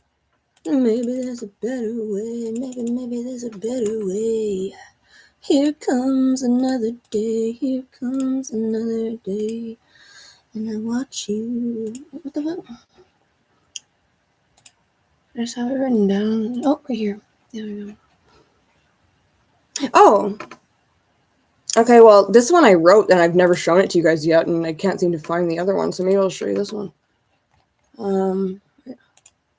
My how nothing changes. Different men in the same place. Okay, yeah, I'll show you this one. This is a song I wrote, and I tried to write a song in the style of Tiny Tim about IV drug addiction. So yeah, this is what I came up with, and I just kind of like, it's not perfect. It's just something that I just made like for kicks. You know what I mean?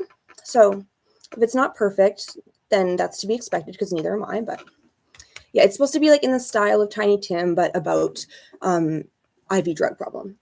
Because if you know nothing about me, I struggled with needles since I was 14 until, well, I had a relapse from July until like 2 months ago even. So yeah, anyway.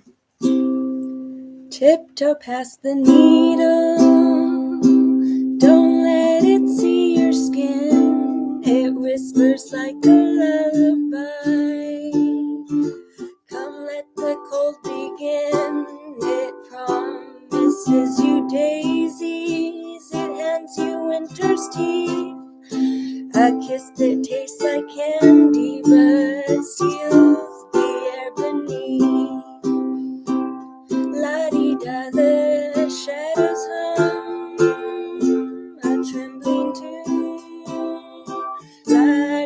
till the colors fade. They drain you much too soon. The world turns pale and papery. Your heartbeat thins and thins. Tiptoe past the needle now.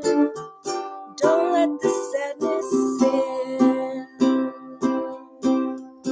It tiptoes up behind you with ribbons made of lies.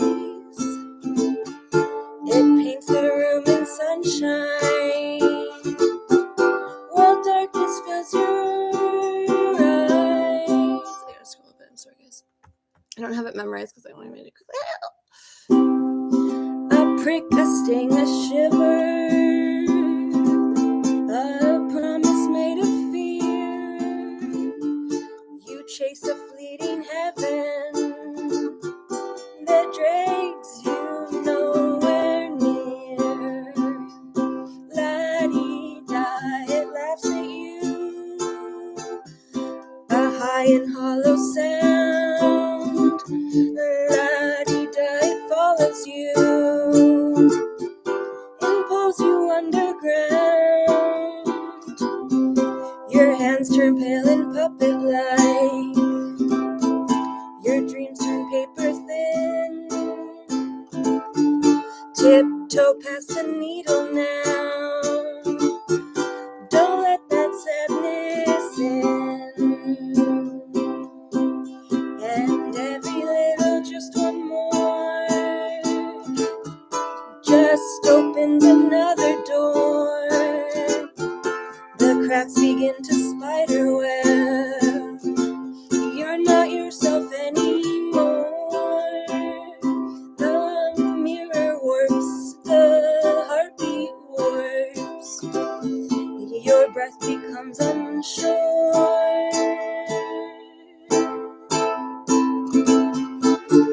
A song that once was literally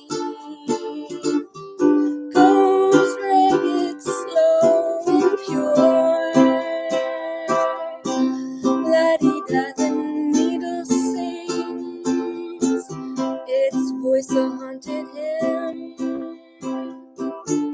La-dee-da, you answer it. It pulls you limb by limb. But somewhere deep inside of you, a tiny voice grows thin. Tiptoe past the needle now. Come back to life again. So it's kind of rough, but like honestly, I've never like played it to show anybody, and yeah, but I do like that one a lot. Let me just see if I can fucking find the one I'm looking for. St. Mark's Place, you know. Maybe there's a better way. What the fucking hell? I have a lot of what's it called, tabs, and I'm talking about on the internet and otherwise. Is it? No, it's that one's not it either. What the heck happened to it? Big mountain valley in the middle of the south. Wait, maybe we can try that one. Can you play Deftones? I don't know any Deftones songs. If you make a request, then I always felt bad for women who shut up because. Oh, honey, don't even get me started on that. That has. Do you know how many increments of 12 hours I've spent sweaty, sometimes naked, crouching on the floor, contorted, trying to hit, because my veins all collapsed by the time I was 17. But Acid Baby, yeah, no, I actually found like 30 tabs in my purse the other day. Beatles tabs, but that's neither here nor there. I mean, there's something I was just gonna. What was I just gonna tell you about? Oh yeah, the slamming thing. Don't ever do it. By the way, guys, like literally, don't ever do that. Like ever. But I unfortunately started when I was like 14, and yeah, my DOC was corrosive as all hell. It's a solvent. It ain't a drug. You know, the METH, the my entrance to hell is what it stands for. So you know, I know all about that, and like literally the desperation and the type of sadness that it is when you have all the gear, all the chemicals, you have yourself, but you can't get it in you. Ugh, special kind of hell. Don't miss that. I don't miss that. Like I said, I've been sober for about 2 months now since my relapse in July, but before that I was sober 2 years. So that's good. But name a Deftones song and I'll. Oh, is Acid Baby a Deftones song? I can try and play it in a second here. I'm just like a little bit curious. View. Pig Mountain Valley in the middle of the South. Sweet white baby with the inside. Oh, here it is. Wait, I'm gonna play St. Mark's Place and then we'll move on because I found it. Oh, congratulations, thank you. It's like really hard, honestly. Like, but like everybody's life is hard, you know. So I'm not gonna be dramatic, but yeah. Oh, I love this song. Lydia Lunch is my only living idol. So I must show you St. Mark's Place because I'm waiting for y'all on St. Mark's Place. Okay.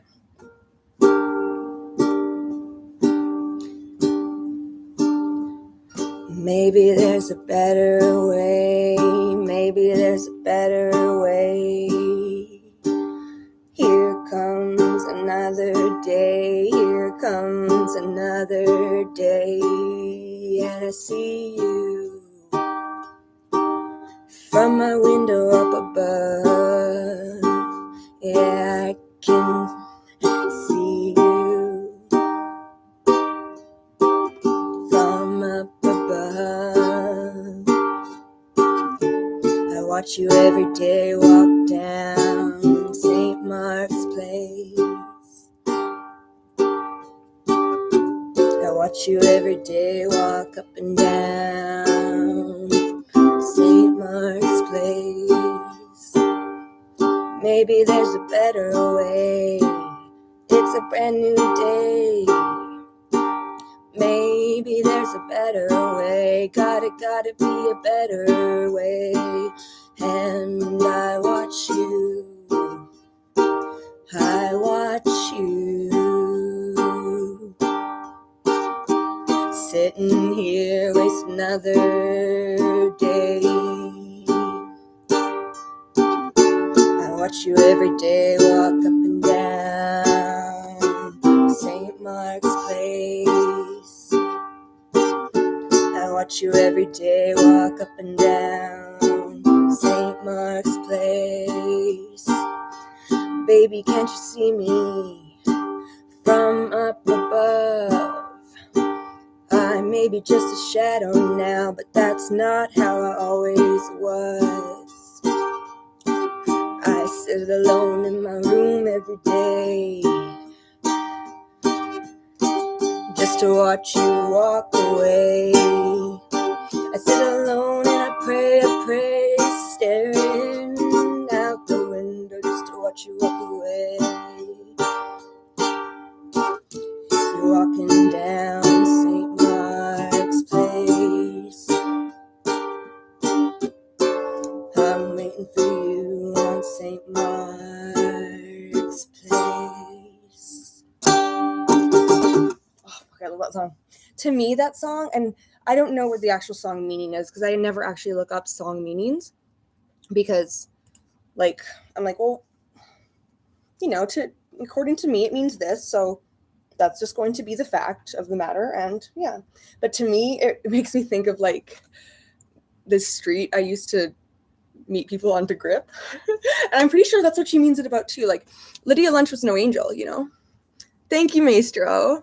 Okay, what should I show you guys next? Oh, yeah, rearranging face. That's what I want to show you guys next. Okay, so I'll tell you about what rearranging face is. Oh, I thought my hat was backwards. I was like, oh, how embarrassing. Oh, my God, but thank you. So Rearranging Face is a surreal type movie. I believe it's, let me check how long it is. I believe it's about 12 minutes, something like that. So it's not in the movie category. It's actually in the mixed media madness. Oh, is it only 8 minutes long? What? Oh wait, no, that's the mess mad at mommy one. Okay, yeah, so it's 11 minutes and 38 seconds. And it is about a man or woman, however you want to see it, but just I imagine it as a man, and he's trying to rearrange his face, and I don't mean get punched. I mean he's trying to rearrange his face because it's bothering him. He hates it. He can't look at himself. And then as he's starting to rearrange it, he's like, oh my God, it's pliable. And he's like, oh my God, stuff's coming out of it. And he's like, oh my God, I hate everything that comes out of it. And I hate it and it won't come off. So you'll see what I mean. And like the pacing and the music and the voices I use, oh, it's so eerie. So yeah, I'm very proud of it. Let's do this. Let's get this part. Face. Rearranging face. Rearranging face. Rearranging face. Rearranging face. Searching for some hidden seam where the real me begins and the excess can be It's inspired by my peeled. feelings, by the way, once I again. tell myself I'm sculpting, not erasing. Lies are just motivational speeches with bad timing. The face stares back. It resists improvement. It remembers every night I stayed awake. I learned that survival has side effects. Survival has Pinch and press, convinced that if I apply enough pressure, I can force history to confess and then retract itself. That the past will ooze out politely and leave a cleaner void. Flesh isn't the problem, memory is. Skin remembers touch. It keeps receipts. The face relaxes back into itself, unchanged, almost smug, and I'm left with the quiet realization that what I wanted to need away wasn't that at all, but permission to be unfinished, to look like a life happened here, to stop confusing control with care. The face, not perfected, not punished. I need it harder than affection. I just realized we haven't watched any featuring any of my mask characters yet. So you might be like, why the hell is she wearing masks? Just so you know, put a pin in that. Ever did. Fingers press and grind, not to shape, but to punish. Like the flesh is lying to me and pressure is with intent. There's a moment where the face stops feeling like mine and starts feeling like me. Little hippie musical thing.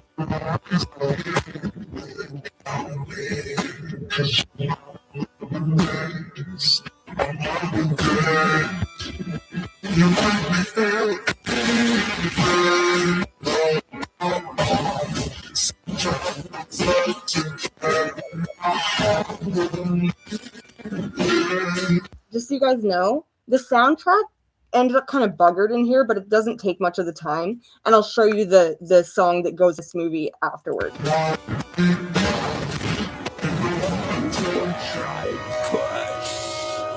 Daring me to notice that damage only multiplies what it's aimed at. I keep going anyway, Persistence feels like virtue when you don't know what else to worship.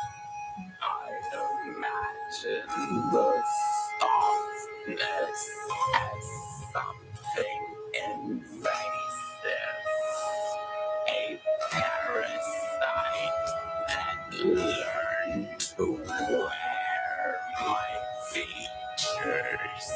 I imagine I can knead it loose, break its grip, make it slide away, and leave behind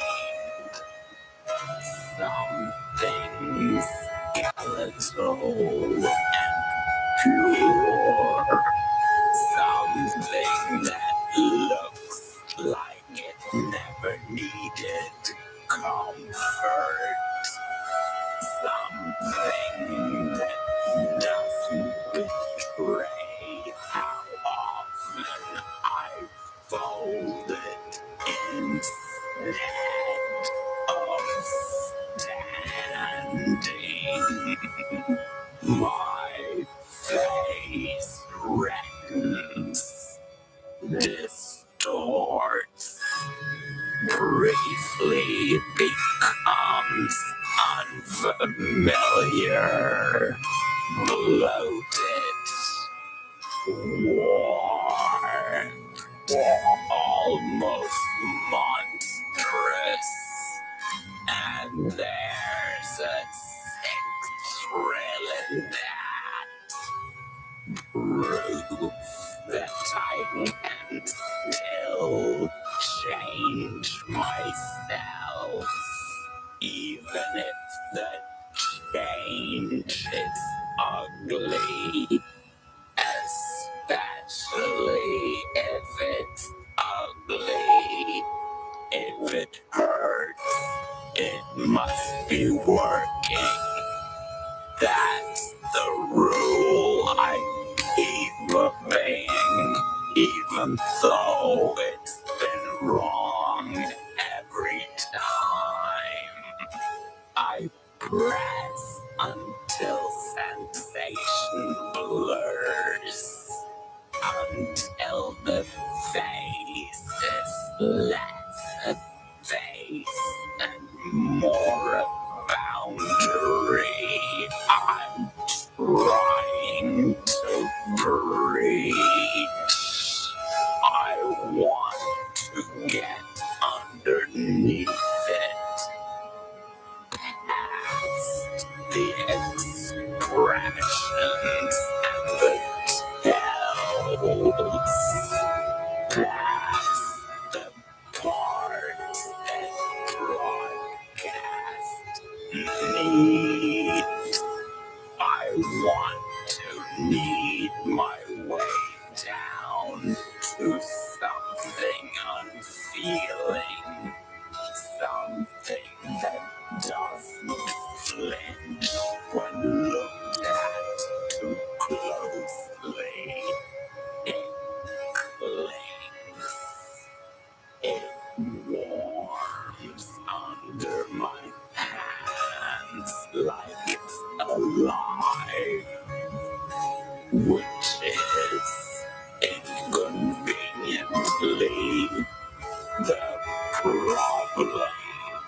It swells and throbs and reminds me that this body is not a mistake. I can correct with force, that it records every attempt at erasure as another mark, another bruise in the archive. When I stop, the face stares back, distorted. tender, not improved, not absolved, just altered enough to look like it's been through something. I hate it for that. I hate that it still looks like me. I hate that no matter how hard I try to knead myself into something acceptable, the body insists on remaining a witness. It doesn't want to be sculpted. It wants to be lived in.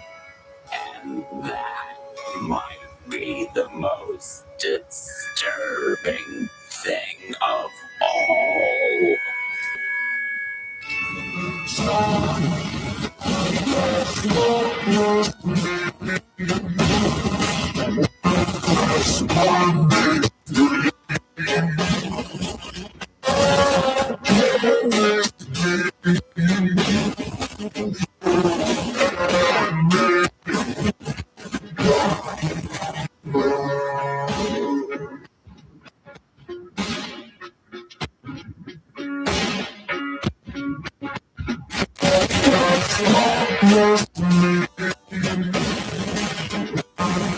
Doesn't that look like someone's gut?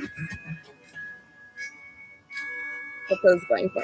Art Freak Productions. Only at the Bethadone Oh Clinic. yeah, put that one Art up Freak Productions. Only at the there. Bethadone Okay, Clinic. so sorry if I was looking at my phone. I got a barrage of very mean messages. I wonder from who. Okay, anywho. Where'd you guys go? Here. So that was that. And the song, I don't know why it got all jank when I put it into here, but the musical breaks were supposed to be a lot more musical, for lack of a better term. And I'll show you the song that goes with it real quick. It's called You Can Still Be Look. I hope I can safely navigate Dropbox. I'm pretty sure I can. Singles. You can still be look. And it's got lots of, oh yeah, here it is. Oh yeah, I like this a lot. Oh, I know what I'm going to show you guys next. Oh my God, Kate. Speaking of me. No, not speaking of me. But speaking of what I want to show you guys next. So I don't even know which two female rappers sing this. I forget. But I heard the song once, like, I might kill my ex. So I was like, I'm going to make a parody of that about killing myself. And I'm going to show you guys that next. But yeah, first of all, this is a soundtrack to Rearranging Breed.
That's enough of that one though, because that one's not everyone's cup of tea. I understand that, but I would like to show you I freestyled this, but it was just inspired by that one little line of Kill Bill is the song name. I don't remember who sings it. 2 female rappers. I live under a rock. Nothing I really consume is super duper recent, especially when it comes to hip hop. So, but yeah, I freestyled this one and I'm quite proud of it. I really like it. It's quite emotional. So I might kill myself. Not the best idea. Holding on to everything but I might kill myself.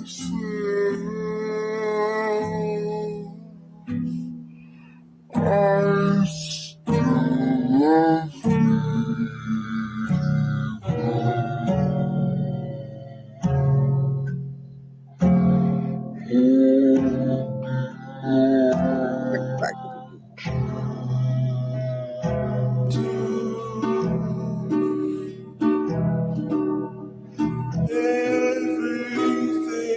but I might kill myself. Not the best idea, but it was my idea, so I might kill myself. I know it isn't fair. I should have never been born. I might kill myself. You won't miss me too. I don't care how much you say.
Not the best idea. Holding on to everything but I'd rather kill myself. It's not the best idea, but I'd rather be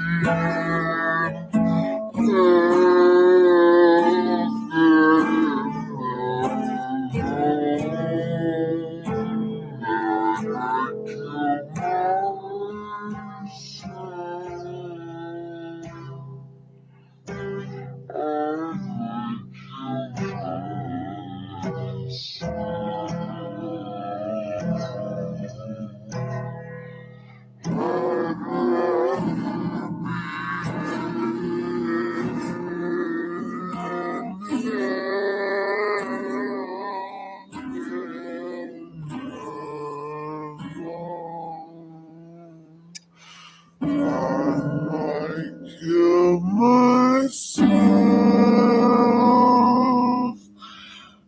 I'm not the best idea.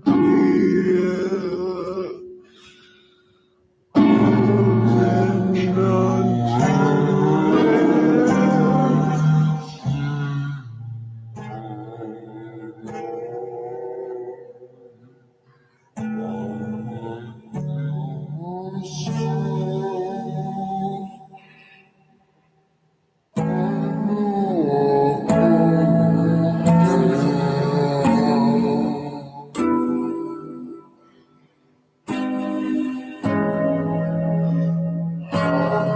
kill myself. I'd rather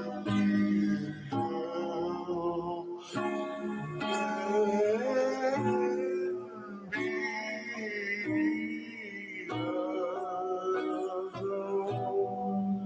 I might kill myself. Not the best idea. Holding on to everything I might kill myself. I might go to hell.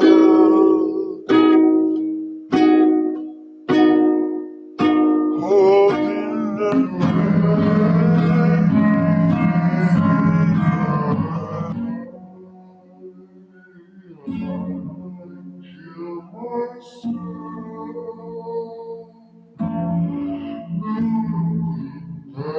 kill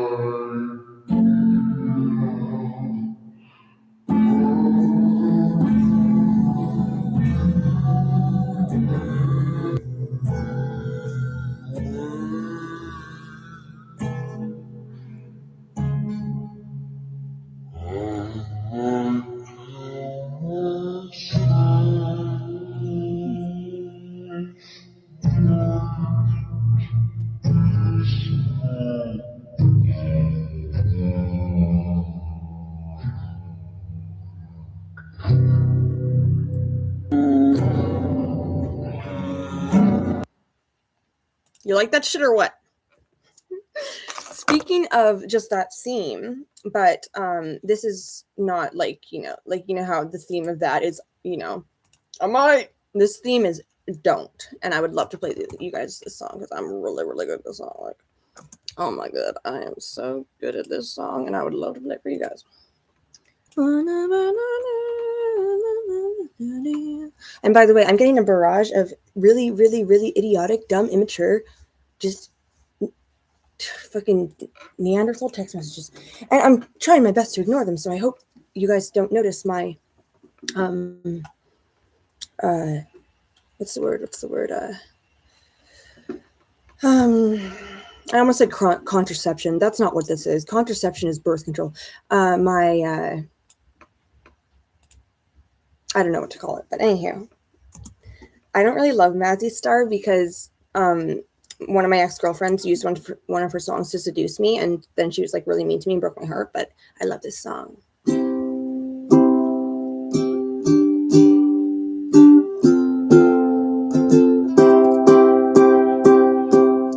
Look on down from the bridge, there's still fountains down there.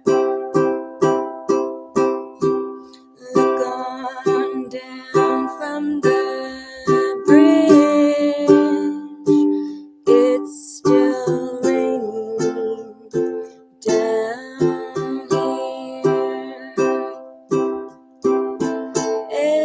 Everybody seems so far away from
You know what's funny? When I covered that song and like made an Art Freak video out of it, I titled it "Jump, Jump, Jump." Aren't I one messed up bitch? Okay, but anyway. Okay, so yeah, what will we do next? Or should I saw Fat Warthog Beast when I was looking at rearranging face. Fat Warthog Beast I honestly made for the sole express reason of I wanted to call someone a Fat Warthog Beast, but nobody deserved it. You know what I mean? You know what I'm saying? Okay, let's look at short films, what we got in there.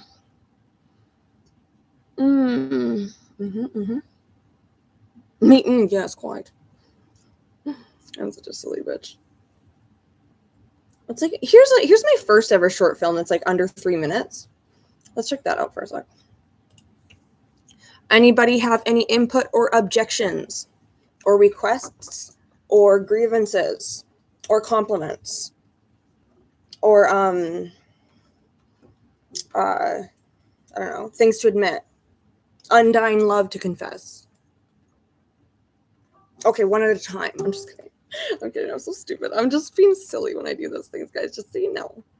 I'm not actually that up my own ass. I'm up my own ass in an art way. Like, I'm up my own ass's art, or my art's ass. But I'm not myself's ass in a... It's not a movie. Stop pretending that you're sane. I'm just going about my day. Stop pretending that you're sane. It's just me. Just me.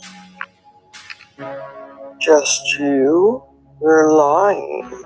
You're never just one. No, you're not real. You're not me. Oh, but I am. Every dark corner you hide in, every thought you bury, that's me. I don't need you. I can handle this myself. Can you? Can you handle me? Or are you afraid of what you see? I don't know, maybe I am. Then come closer, let's talk. Do you want to take over? Not take over. Merge. You need me.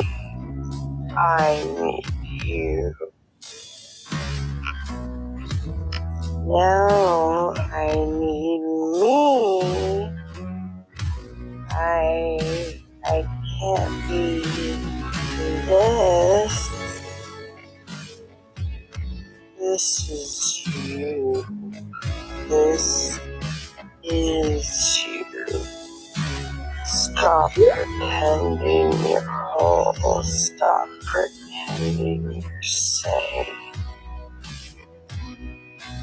Stop. Stop. I'm done with you. You're rude. We are never done. We are you and we're patient. I cannot. I can't with you. Yes, you can. Or maybe we will together. Are you really me? And you are me. You're endless. This was the first short film or film ever made. You're Long hair.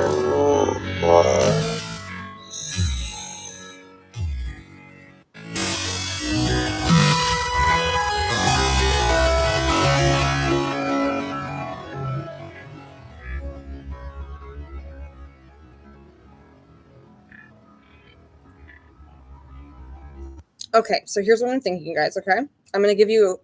You have two choices. No, I'm just kidding. But you have a couple choices. I want to finish it off, or I don't know if we're done yet, but just to make sure, like, that we don't run out of time, I would like to show you guys a movie. I'm going to give you a few choices. I'm going to tell you what they're about. First one, Bloody Handsome, the 2025 remake. It is a remake of a movie starring Bloody Handsome, which is this guy. Isn't he just so bloody handsome? It's about a girl who has a crush on him to the point of, you know, where it's dangerous, and he just doesn't care about her, and she just won't put it through her head. Okay, that's Bloody Handsome, the 2025 remake. The reason it's a remake is because there was a pornographic series I made with the same name that has 3 installments. We also have Give Me Some Newsboy, which is about a girl in her newsboy hat, which is inspired by how much I love my newsboy hat, but it's pretty dark. Basically, what happens is she thinks her friend, what's her name again? June, is going to take it from her. The girl obsessed with the hat's name is Marla. Marla thinks June is going to take her hat and kill her. So she gets really paranoid, and June, and then she stages her body real beautifully for the viewing, right? What other movies do we have? Landlord's Typical. That one's a newer one, not as much of a timeless classic, but it's still good. It's still very good.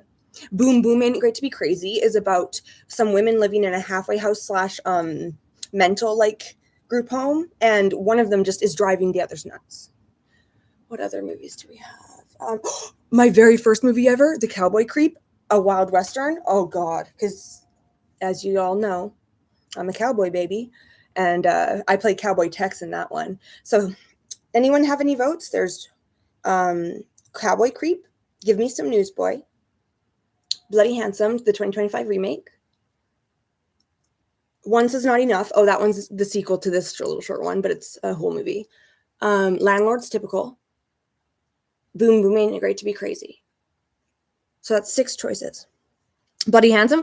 I was hoping you guys would pick Bloody Handsome. Oh my God. Bloody Handsome is probably some of my best work, if not. I can't say if it's my best, but yeah, they're all good. Thank you, Maestro. Oh, what did I just do here? Oh, I thought I fucked everything up. I was like, no, right when they wanted to see Bloody Handsome, I accidentally, I thought I hung up on you guys for a second. And I was like, oh no.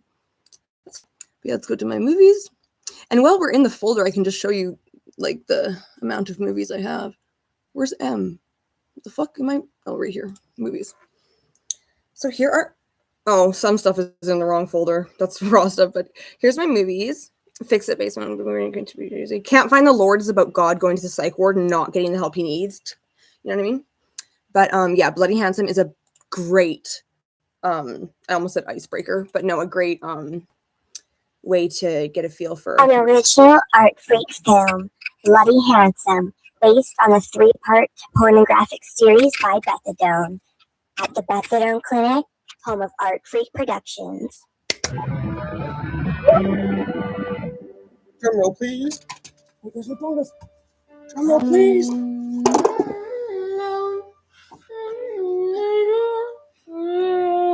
gonna put the captions on for y'all.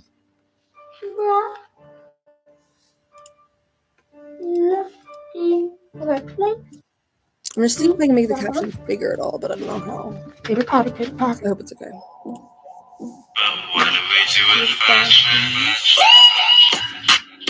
Hey, sweetie. Let me introduce you to my friend.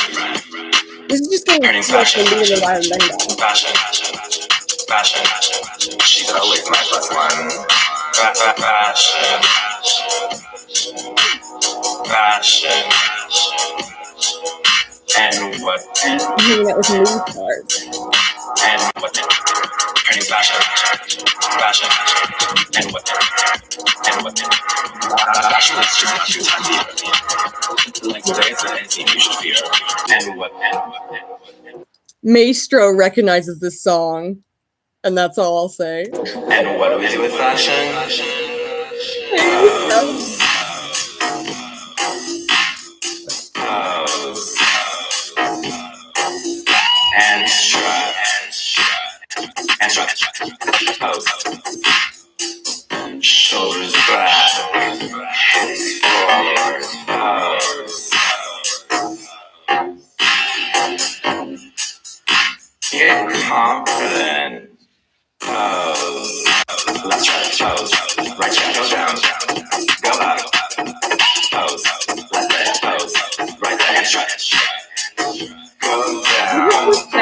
Who's the it girl?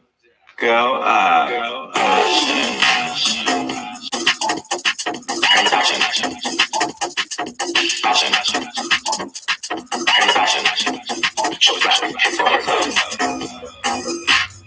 Always in style.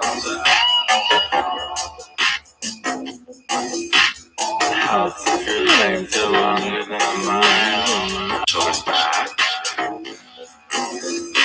Right nearby. Give them all a look at that. Pose.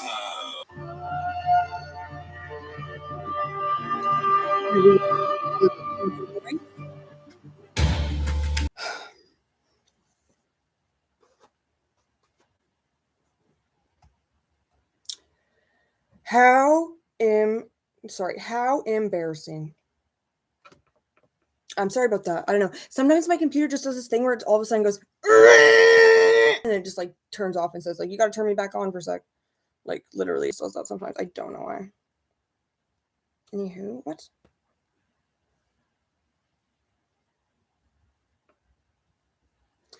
I'll wait a couple seconds just to let you guys come in here and say apologies for that. I did, that was, you know, that was everything's fault but mine, but I'll still apologize for it. No, but like my computer is just kind of like an old bitch and like, you know, has a lot of like stuff in its storage, but it's okay because it was able to pick up where we left off and that's good at least, right? Gosh, freaking technical difficulties. Am I right, boys and girls? That was outrageous. Okay, here we go. Let's go back to putting this on. I apologize for that. That was such a cock block, and we'll go to where we were. Let me just go ahead and share my screen here. I don't know why it does that when it does that though. Like I really don't. Like if anybody's like techie, like tell me what the hell is my. Well, I'm probably running a bunch of shit at once. That's probably what's going on here. Anywho, oh wait, gotta share the screen before you minimize, Beth. Oh wait, there we go. Beautiful. Sorry about that, y'all. We were about right. Here. No, a little bit more. Here we go. Perfect.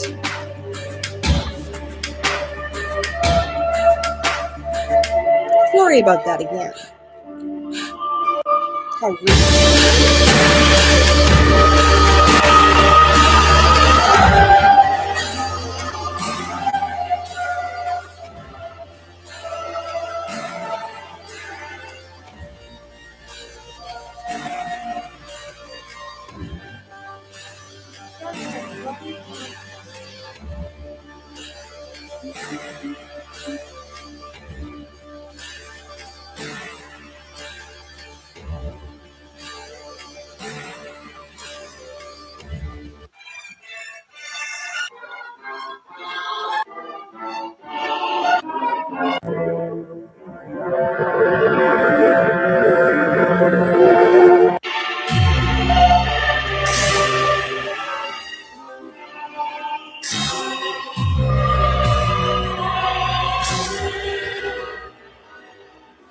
Do you think he likes me too? Hey, girl.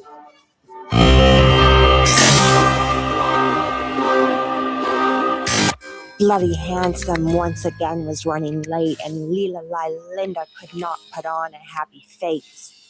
She was timing him. You know how much hell he's going to need to pay when he gets here.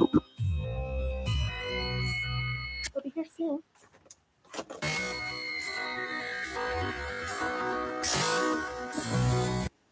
Right? Leela Ryder. At first was in denial, but now realizes he is not almost here, and this is not almost done. And then the desperation begins.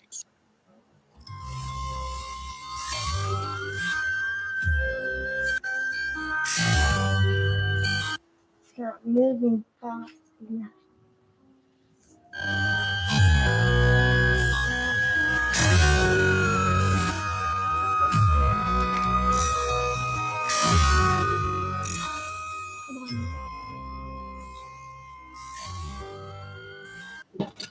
time to waste. Especially not time to waste holding us. Her mind blind with rage, she forgets what an object is called. What is this?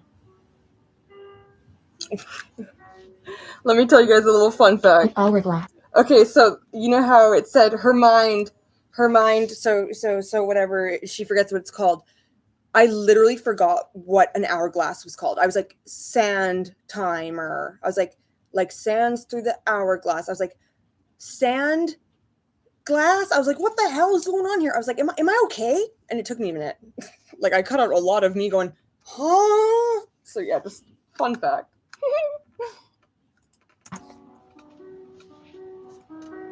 He'll be here in an hour or less.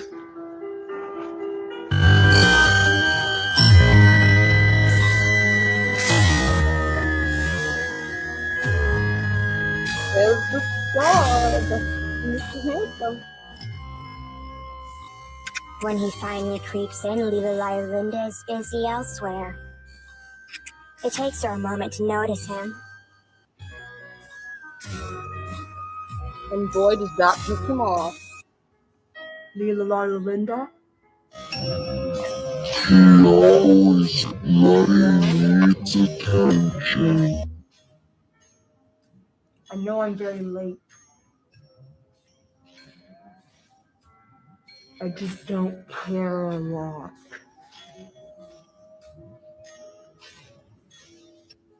And that didn't bother her a bit.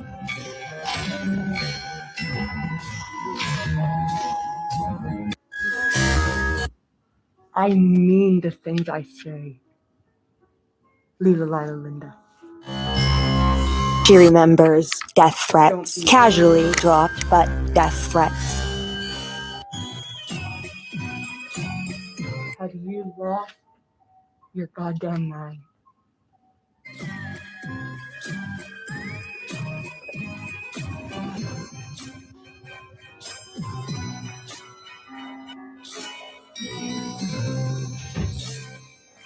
He never feels like a man enough with not enough blood on his face.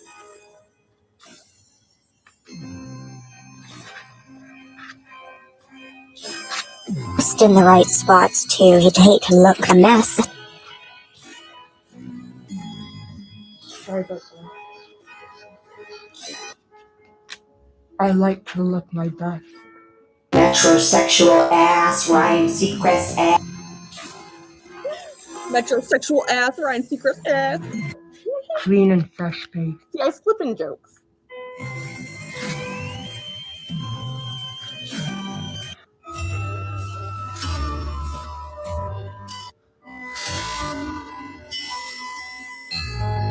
And I play a good boy. It's because I'm gender fluid.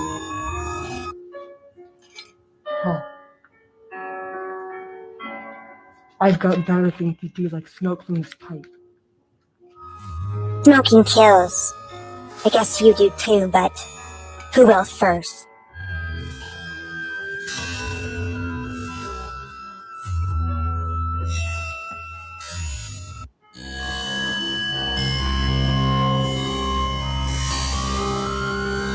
Boys will be boys.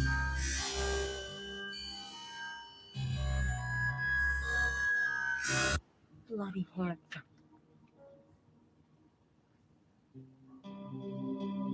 Why are you being so cold to me? You're ignoring me.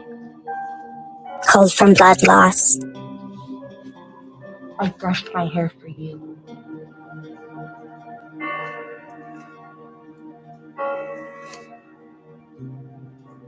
I brushed my hair for y'all. That is a lot to do. He'd do anything for you. Hey. Stop that for a second.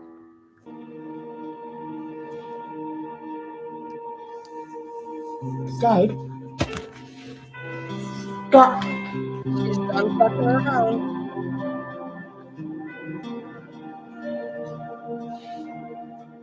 Fuck your shit.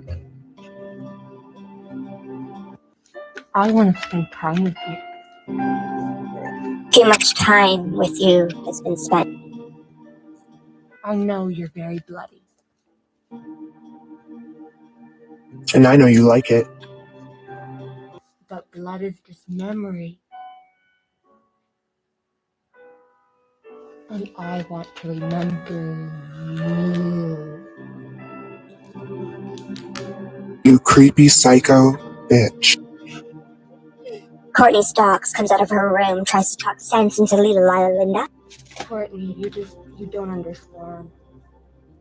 Courtney sighs and reminds her that he is a murderer, but then she just goes back to bed. Kicking this horse is stupid, it's dead.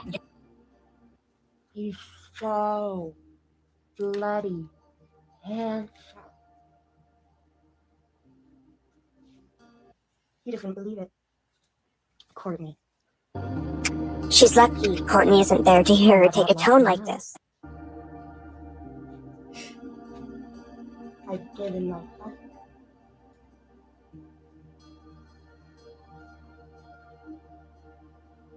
And you're trying to give it back to me. And Bloody Hanson is going to stop it for good. It's for Bloody Hanson, Courtney. You can stalk all you want, Courtney, stalk. Sounds like I have a list there. Oh, Lord. Talk like that, you better walk.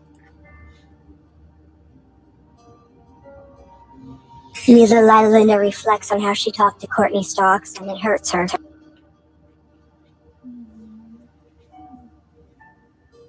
But soon she forgets and finds something adorable.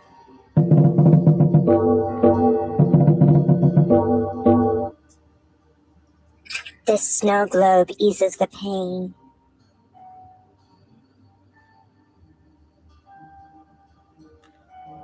It really does. Not. Know who you really are. The fuck am I? You said you know. Oh no. Oh yes, he thought. Oh. She knows my intent, he thought.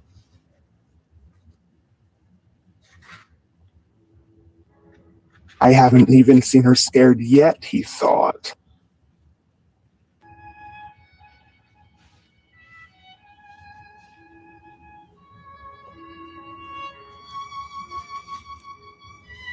The tag on the hat? That's just funny.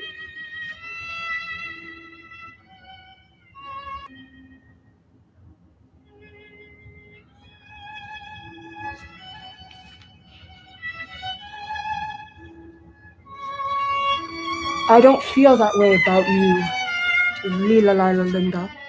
He told her for the millionth time again. Smugger about it than ever. What can I say? You're just so bloody emotional.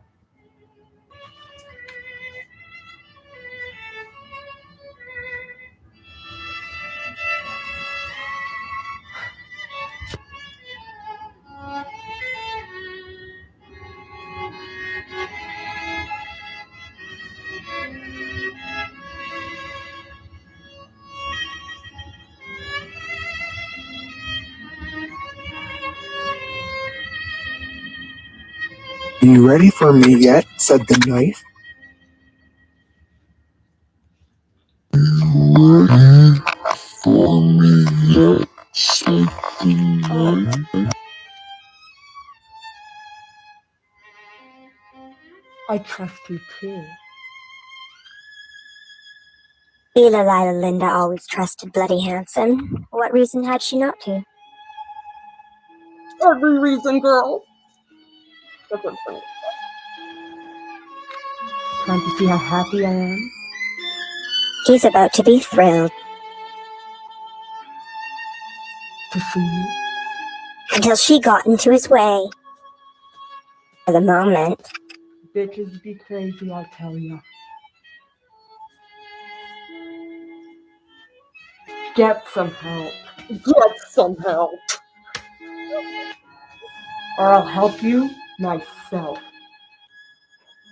him help me smuggle.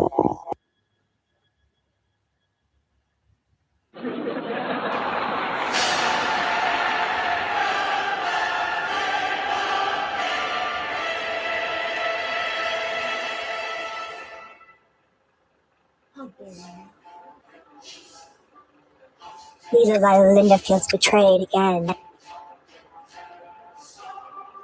No good, dirty dog. Saying things that already have been said many times.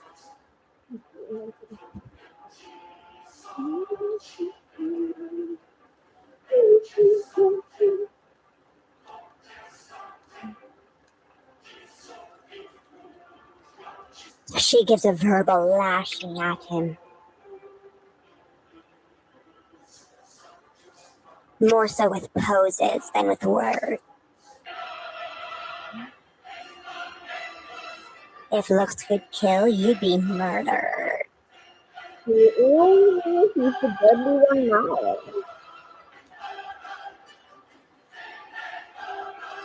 I've come undone. Fuck you, want some?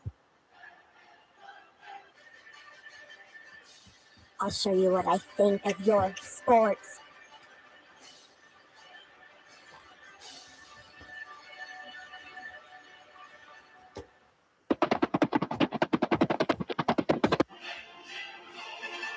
He screams at her that she's a fucking whore.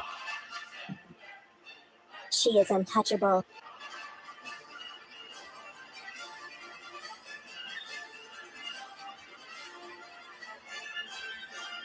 He has no power over her anymore. Or does he?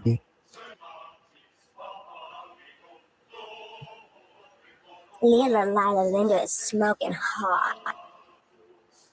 I know I'm smoking. But you will never. Come uncovered. I used to think if I couldn't find hope, I should just let it go. I used to think if I couldn't make dreams come true, I should just let them all go.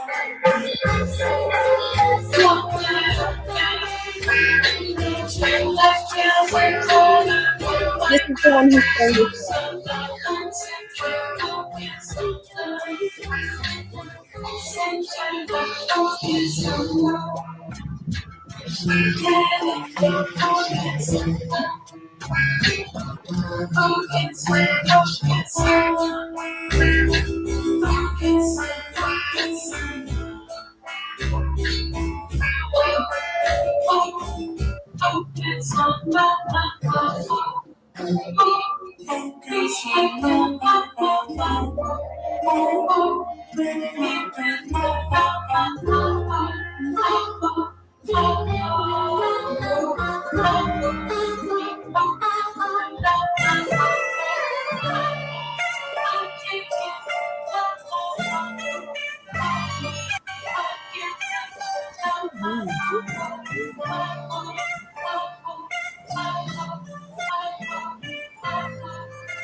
It's a good song.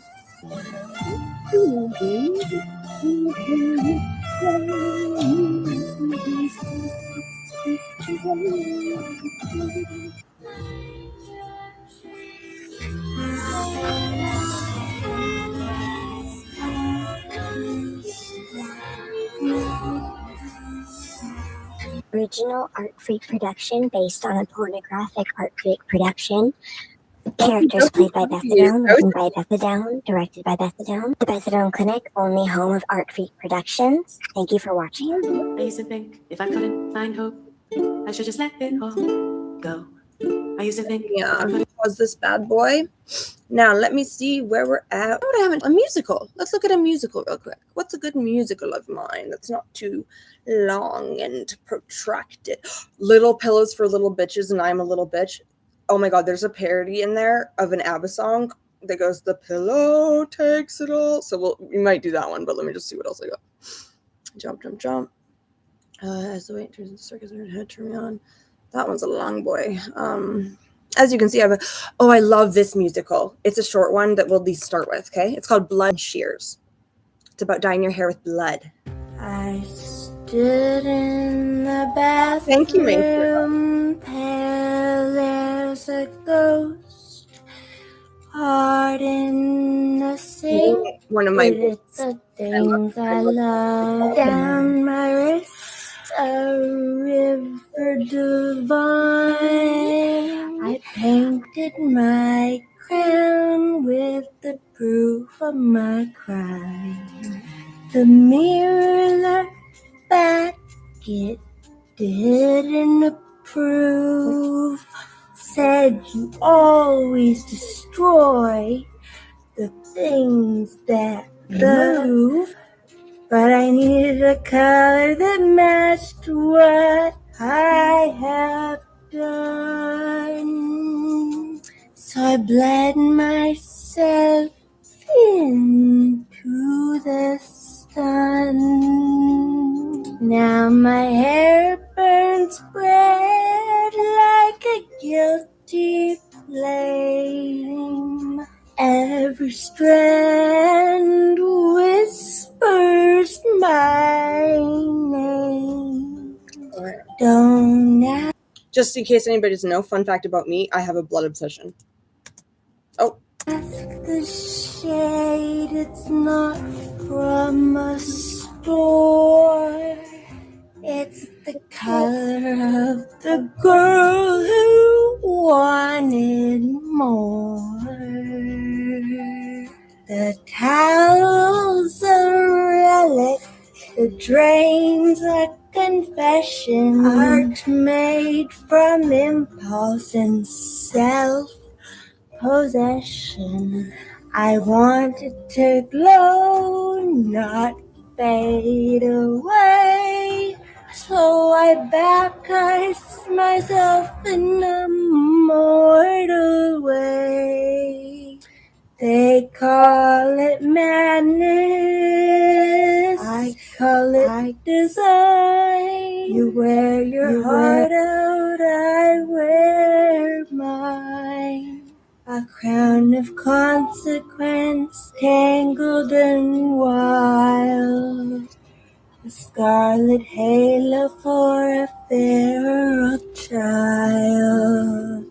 Now my hair burns red like a guilty flame. Every strand whispers my name.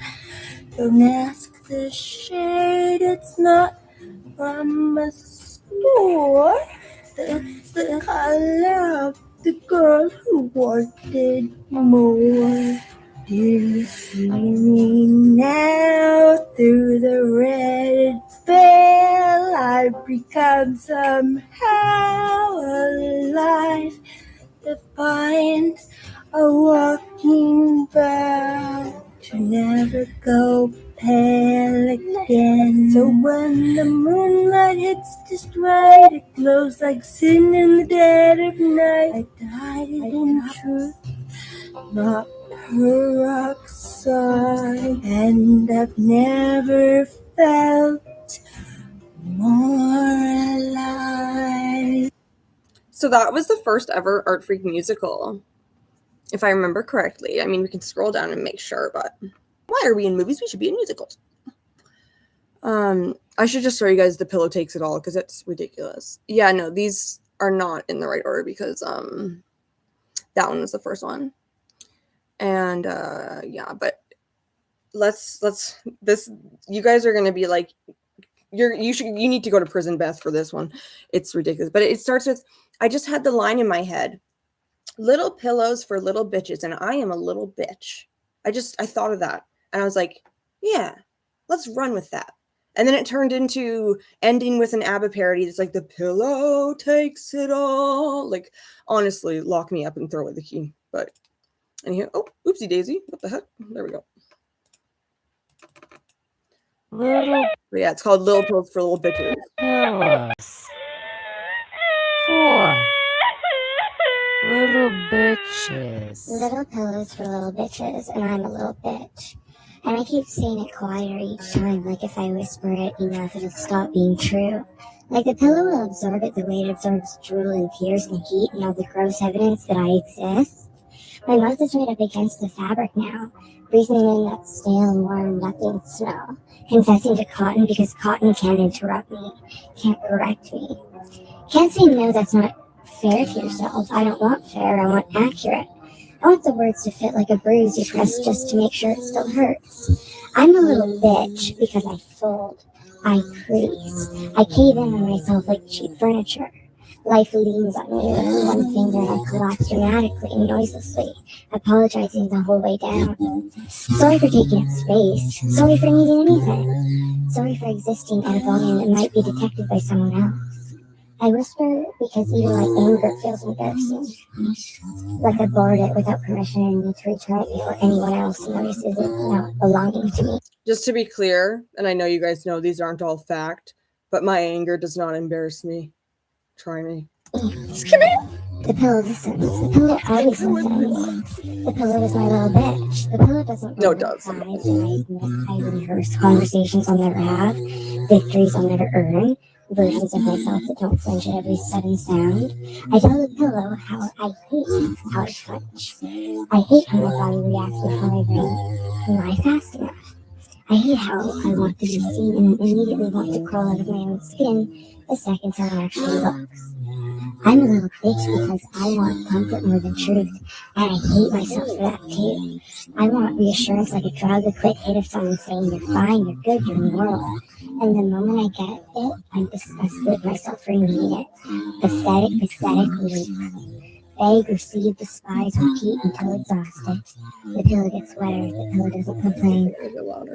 I whisper about all the ways I failed invisibly, the almost, the could-haves, the moments where courage showed up late out of breath after the door was already closed. I tell the pillow how I sabotage myself preemptively, how I shrink first so no one else gets a chance to do it for me. Can't be humiliated if you've already humiliated yourself. Can't be rejected if you never fully show up. Genius strategy, cowardly execution. I'm a little bitch because I mistake intensity for depth and then wonder why everything feels hollow. I feel things loudly. I am calling myself out in this one. A storm trapped in a bottle, shaking itself stupid. All that energy going nowhere. All that drama with no plot. The pillow hears me call myself fake, performative, a fraud, even in private, especially in private. The whisper gets nearer, sharper, less poetic. I tell the pillow I'm tired of my excuses. Tired of treating my fear like it's a wounded animal that needs gentle handling instead of the parasite it's become. I tell it I hate how I romanticize my pain, polish it, turn it into a personality so I don't have to fix anything. Look at me, so self-aware, so articulate, so useless. Insight without action is just another form of hiding. I'm a little bitch because I envy people who move through the world without constantly auditing themselves. People who speak and don't immediately replay it in their heads like surveillance footage. People who don't want something and they don't get it. Or people who want something and they go get it without writing a 12-page internet essay about why they don't deserve it. I resent them and then hate myself for resenting them because it's not their fault I was stuck in my own head like a bad neighborhood. The pillow is damp now. It's gross. I apologize to it. Of course I do. Sorry for crying. Sorry for being heavy. Sorry for leaking. Sorry for making everything I touch a little worse. I whisper that I feel like residue. Like after everyone leaves the room, I'm what needs to be wiped away so the next thing can start clean. I dig deeper because why stop now? I tell the pillow I don't even trust my own feelings. But even my sadness feels suspicious. Like I'm exaggerating it for attention even when no one is watching. I accuse myself of faking pain in an empty room. That's a special kind of self-disgust.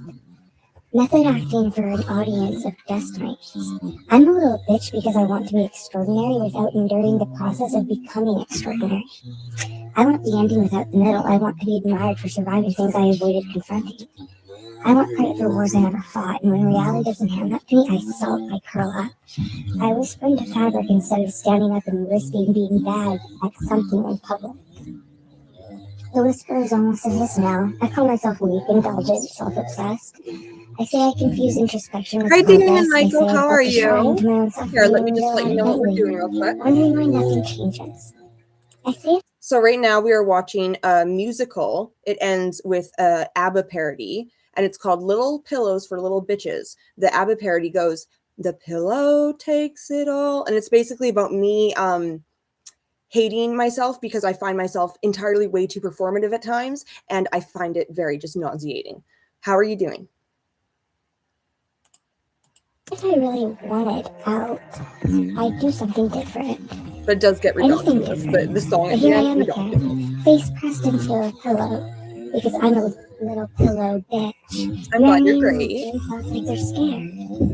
By the end, the words are barely words, just breath and If you're hidden new to my venom. art stuff, I'm a then little bitch, I murmur. Little pillows for little bitches, over and over. But not because it's clever anymore, but because it feels like it's the truest, ugliest summary I have at hand. The pillow takes it all. the pillow It takes always it all. does.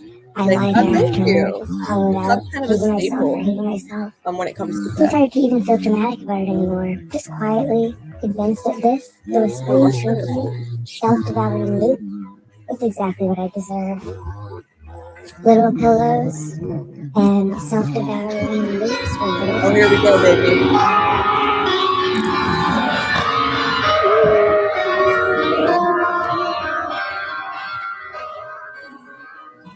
I need to be.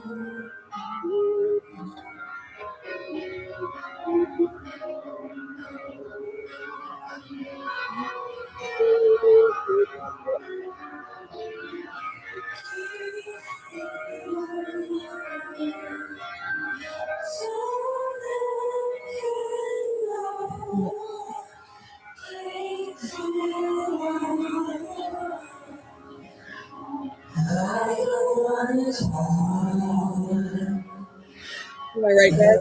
You're with me. Where's Paul? Upstairs.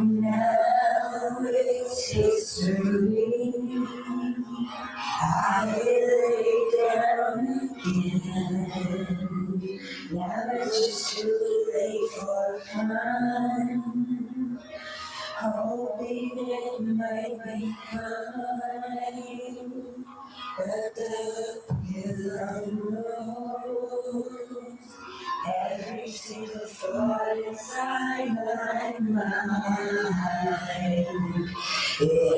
I know you guys love Paul. I know that I'm just here well, I'm just here because Paul allows me to be with his celebrity status, and I'm just here because you guys have to put up with me in order to get to him. I understand. Oh,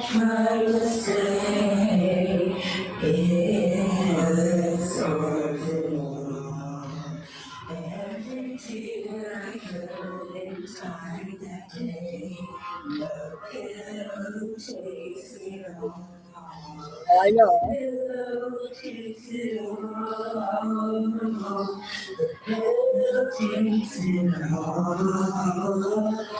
Everything I try to keep inside the pillow takes it all.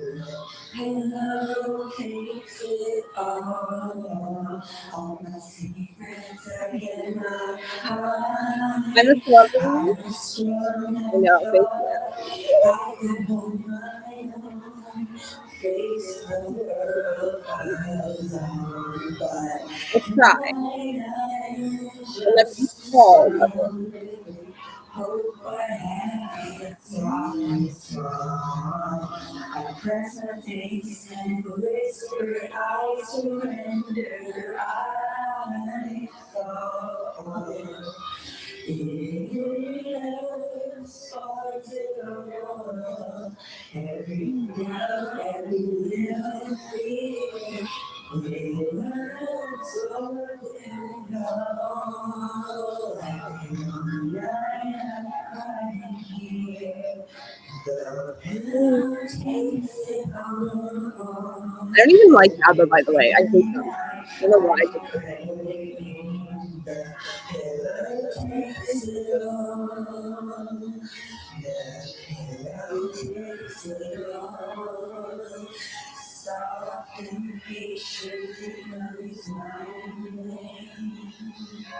No one else can see the past lost in sheets. No one else can know how quiet you sweetly peace. I want it straight. I want it fight. I want it to get the night. I fall in the dark. One pillow takes it all. The pillow takes it all. And the pillow takes it all. Every thought I bury deep inside. The pillow takes it all. And the pillow takes it all. All my tears and secrets collide. Yes, the pillow takes it all. And the pillow takes it all. Finally, quiet, soft and smooth. Yes, the pillow takes it all.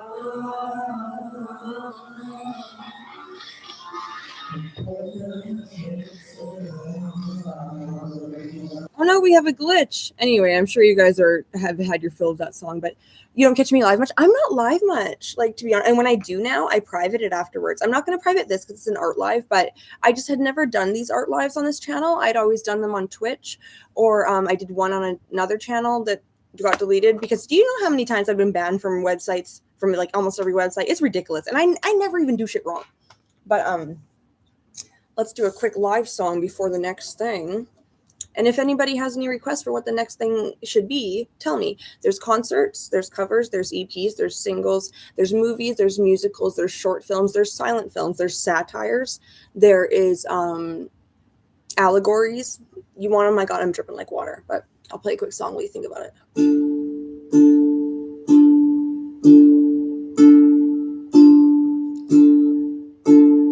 I caught a glimpse at your window, a Polish graveyard filled with widows. I caught a bottle of warm beer. I see a pool of liquid tears, glimmering so sweet and mellow.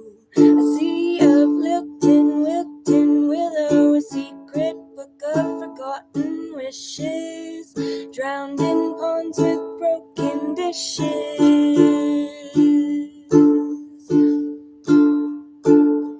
The moon has the crow for a little show in the hazy milk of twilight. No one had to know. And angel brother, I miss your hair, careless nature, gentle stare. You fell like hell into the dark abysses, kiss the lips of bloody twinses, sung to you a school of sirens, tripping mermaids and evil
Hi, Nivek X7J. What it do? How it do? I don't know how much longer we're going to be on. Okay, so it's been 3 hours and 2 minutes. Let's go to 3.5 hours max. Just so I'm not like, running myself ragged. Unless like we get really, really, really enthralled with something. But let me see what else I got in my Dropbox. We're gonna look in my Dropbox together. I'm just gonna be careful not to show any smut. Okay. We haven't checked out any monologues yet. Let's see what we have there. Angel. Oh, that was The Moon Asked the Crow by Coco Rosie. I don't have like a whole ass ton of monologues, do I? Let's do many minutes per piece. Oh, we can do the satire if you guys want. Okay, so does everybody know what satire is? The definition of the word satire? Because if you don't, I'm about to tell you just in case you don't know, so that you're not totally confused. Satire means a joke without telling you it's a joke type deal. So like if I were to, like, sometimes some people think that my whole account is satire. Like literally, I've been accused of that before, which I mean, huge compliment in my opinion. But this satire is about, it's basically like a sales pitch. Well, not a sales pitch because it's not selling anything, but it's just a pitch for the idea that you're all being really, really overreactive. And meth is really just the perfect life hack for everything. So you should use it or you're doing a disservice to the world. Obviously, that's ridiculous and untrue, right? So that's untrue. We're making that clear. We all understand that. That's not what we're actually promoting. It's a satire, and it's called Life Hack But Gacked. Because I am just a menace. Oh my God. This is my one and only satire, to be honest, I think. Well, yeah, you can see that because it's in the folder, but...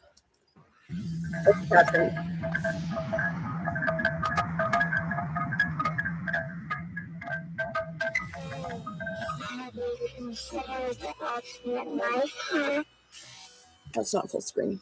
Coffee is for mortals, sleep is for amateurs.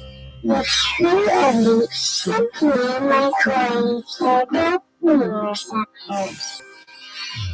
This is the variety of focus. Zero to one, just recognize the entire coverage alphabetically into seconds. It's basically a vitamin with you spoiled hurting them. Think of it as you can become noticeable. That's the argument. Here's what people, everyone, and I mean everyone, needs to put in mind this. Life hack. Your grandma? Yeah.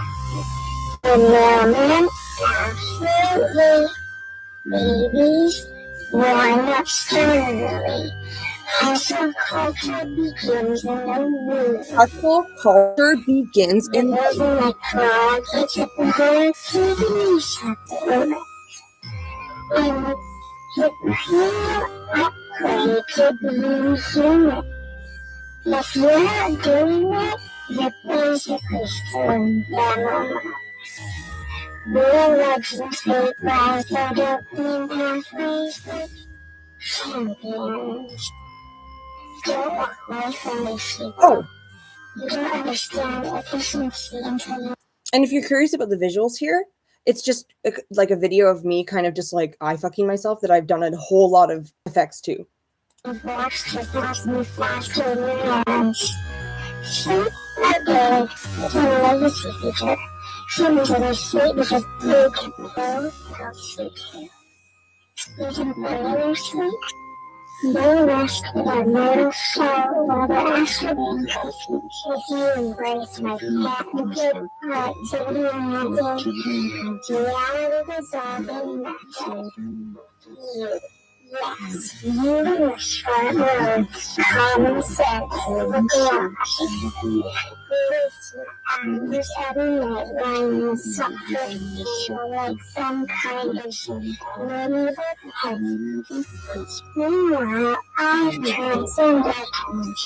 I've reorganized my hair house by wavelength. I've color-coded my nuts. I can hear electricity gossiping about me. This is peak efficiency.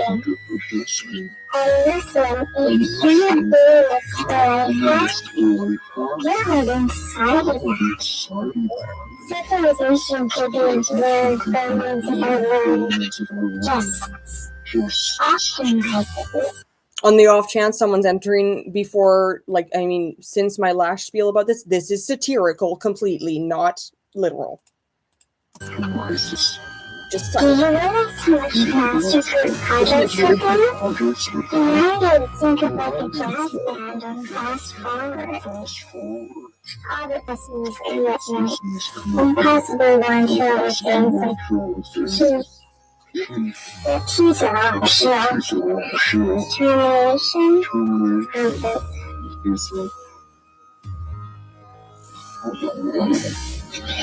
Listen, people, I have solved the human condition. You think the ancient Greeks were smart? No. They didn't even have life as the gods. Aristotle's the ethics, so you could have just used his neurotransmitters and become happy. Do you understand?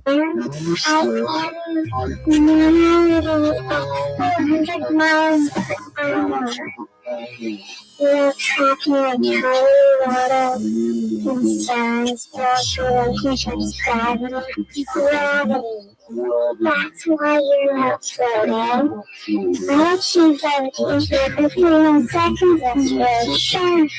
I would have discovered a fundamental table, but the intention was not efficient. So it can't. You are this. Every last one of you. Baby should be born holding up my productivity. School should replace race. School should just in case anyone's new here, it's satirical. Baby should be born holding my productivity hat. So like baby should be holding while they're born. They should already be holding. Get it? Like holding drugs. Stupid. I'm so stupid. Recess with a program called Learn Until You Understand. What are you gonna do? The military should hire me to train soldiers how so fast it confused and fly around the podium. Do you realize that I'm the successor of mine? I broke into a faint formation last night. I maybe it was the supply closet. I'm sorry, but that's not the point. The point is with my hands, the universe becomes your unhinged personal assistant. You think time is linear? No. Time is suggestion. I fast forwarded my entire time. You hear me? I experienced the future of my own life was from my human. That is innovation. All I have to do is follow my lead optimization protocol.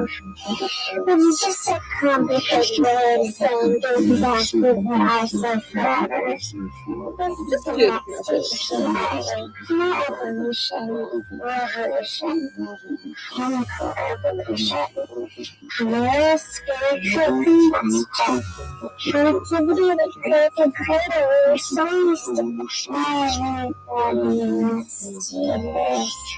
Everybody. Society depends if you're not on board. But breaking this down like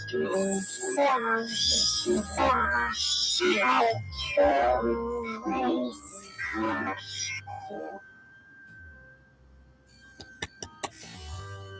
Very wise. We should put her in charge. No, isn't that a hoot? That's just ridiculous, hey? Like, I have experienced the ramifications of my own actions before I have to experience them. Like, as in, like, I know my bad decisions are going to end badly. So, have that. Okay, what else should we do here? Audio, starting thinking freestyle feelings. Science of lives, lyricism. Media madness. Oh, yeah! This is what we'll end with. Need for Speed. Need for Speed is one that just released, babies. And I am so proud of it. Honestly, it was only for paid members for about a month, Need for Speed. And I'll tell you what it's about. I'll hop right out of here and tell you what it's about quick. So what Need for Speed is about is a man, or I guess it doesn't have to be a man, but the images I made are of a man. But I mean, you never really know. Like, I'm gender fluid, so like, I don't know, maybe like a person, okay? A person. And they keep filling themselves with holes. And at first they're not really sure why they're having holes in them at all. But then they're like, oh yeah, okay. Because they keep forgetting. But then they remember. And then they get obsessed. And then there's like more holes than there is person.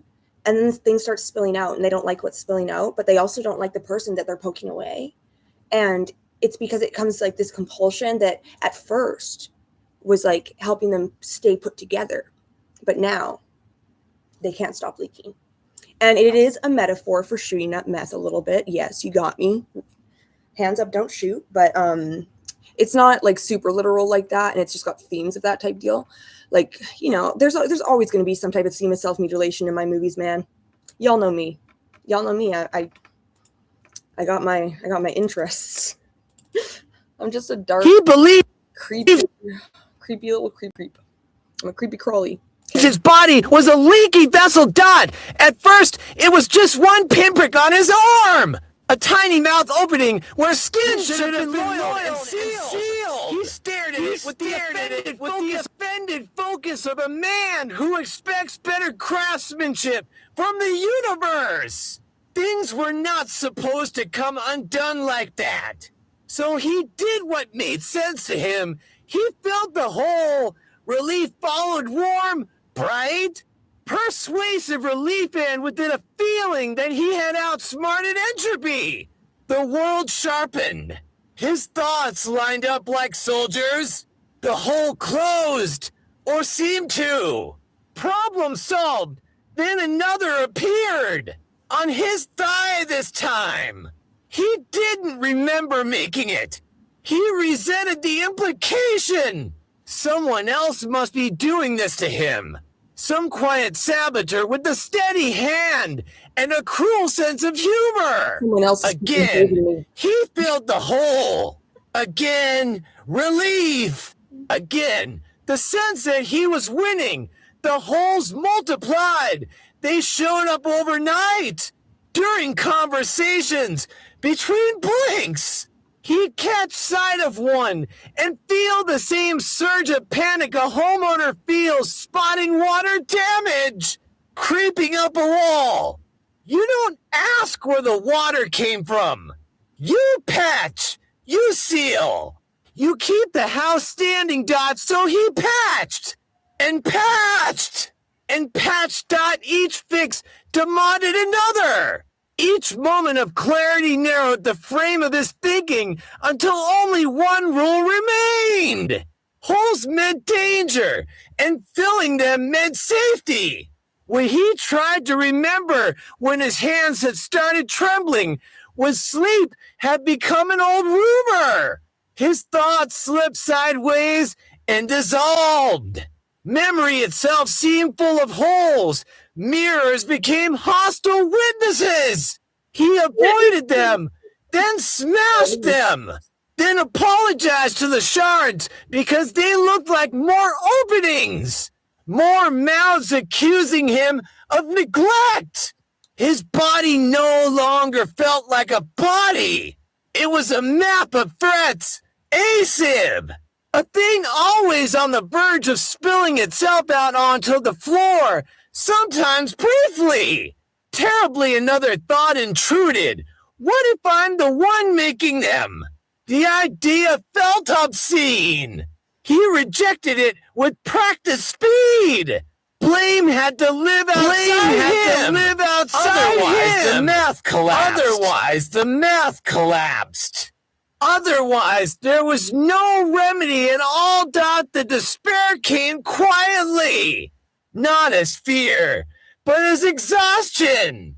He sat on the edge of his bed, counting the places he could feel wrongness under his skin, knowing the count would change before he finished.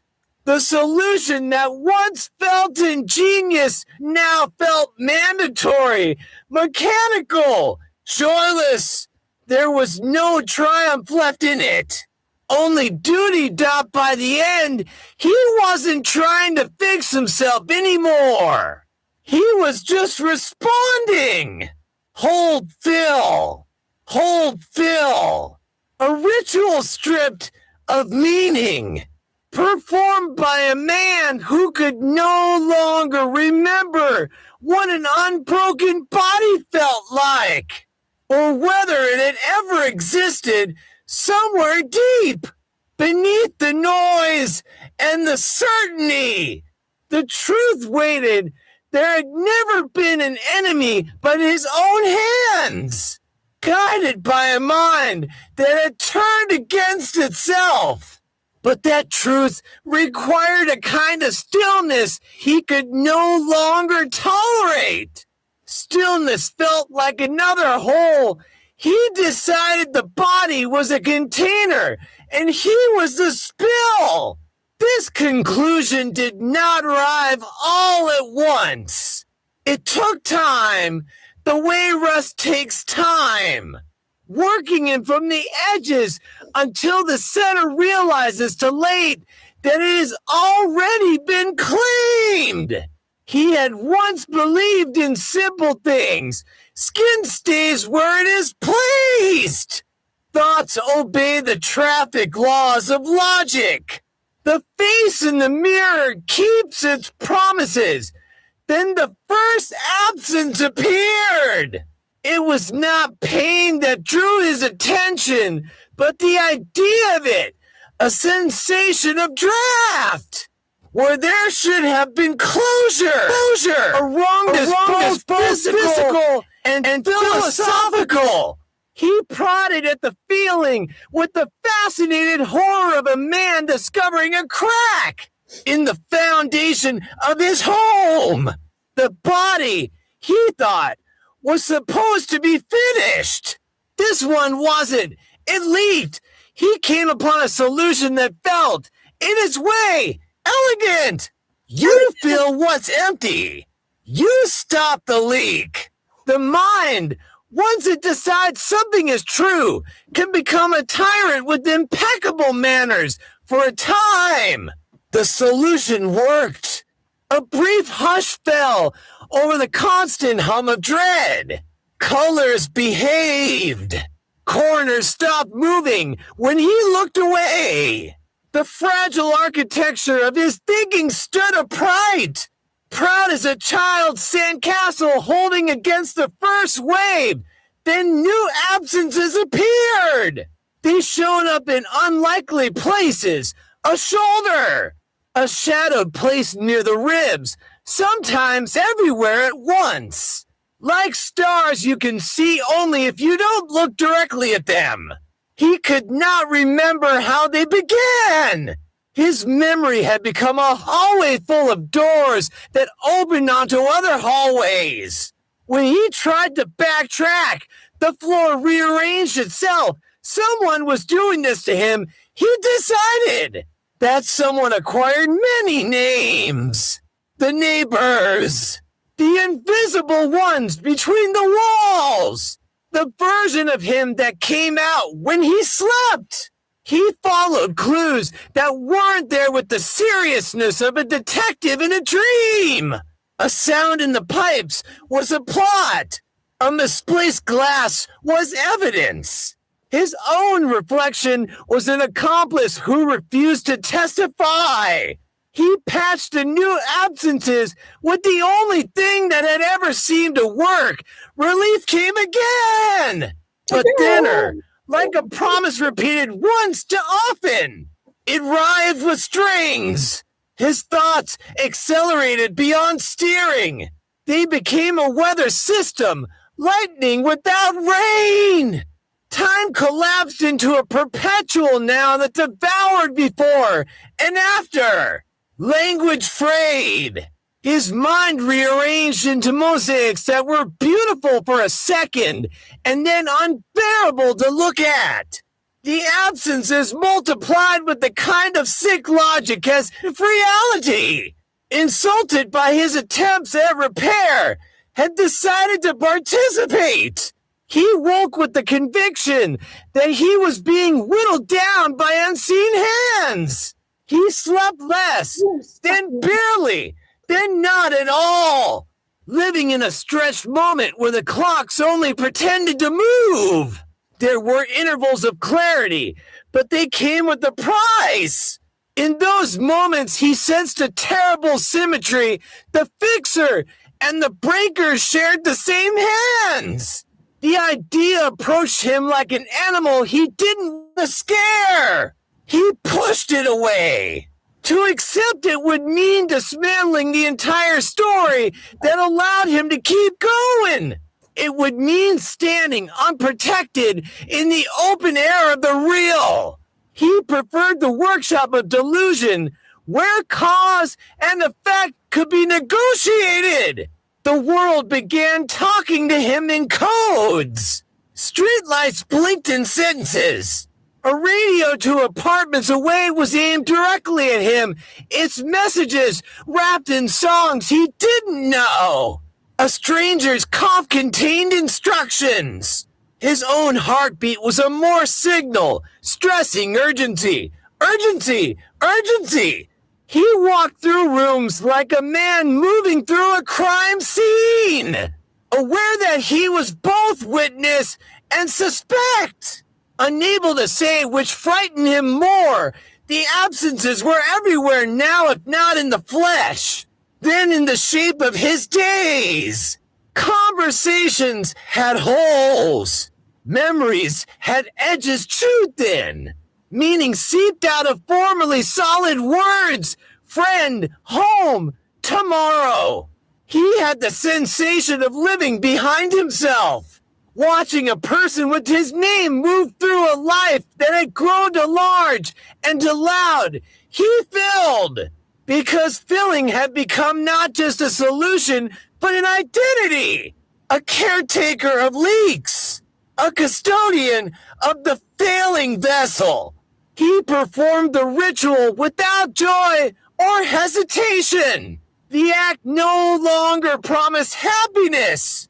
It promised only a reduction of panic, a temporary ceasefire inside his skull. It was enough. It had to be on one late hour that felt like the end of the calendar.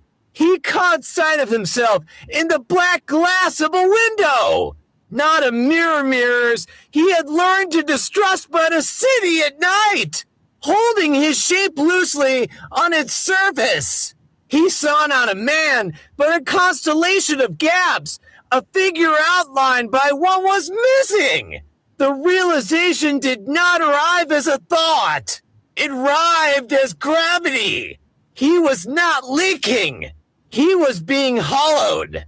And the tools he used to repair were the same tools that carved, for an instant, almost mercifully. The noise dropped out. In the quiet, the truth stepped forward, hesitant but undeniable. There was no saboteur.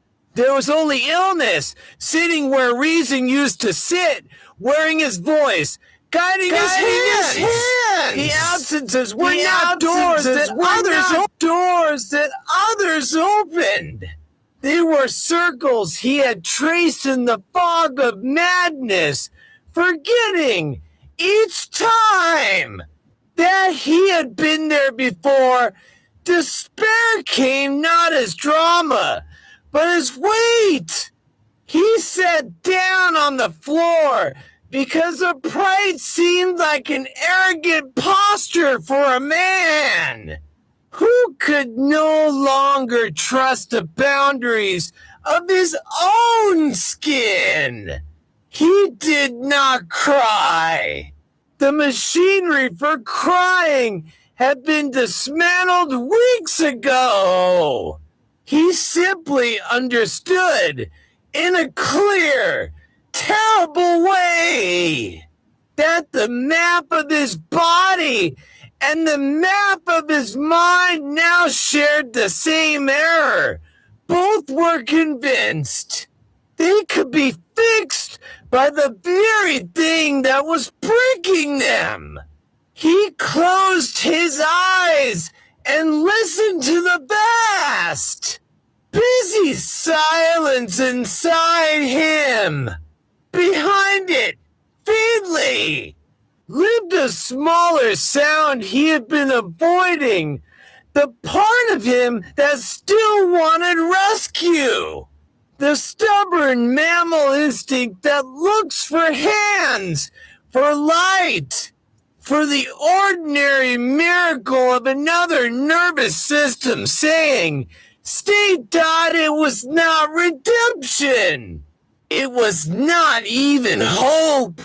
It was simply the recognition that there existed, somewhere outside the closed circuit of compulsion and delusion, a world in which holes are not destiny and a body is not a battlefield. The thought frightened him more than the darkness had. Still, it remained a thin line on the horizon, not a solution, a direction. He felt perforated in ways that had nothing to do with flesh. His attention had holes entire minutes fell through him without landing anywhere. His emotions had holes. Grief would begin and then simply vanish as if it had slipped down a drain. His sense of self had holes. He would reach for eye and come back with static. He was convinced he was becoming more complete. The substance inside him no longer felt like something he used. It felt like what he was made of now, a replacement material, a luminous filler injected into every absence. His thoughts no longer moved in lines, but in bursts, ricocheting from idea to idea with the conviction of revelation. Everything connected. Everything mattered. Everything explained everything else. Thought he interpreted the intensity as proof of health. When new holes appeared, and they appeared constantly, now he no longer reacted with alarm. He reacted with gratitude. Holes meant capacity. Holes meant room for more. He had begun to think of himself as an upgradable structure, a being designed to be expanded past ordinary limits. Other people were sealed systems, stagnant and closed. He was porous.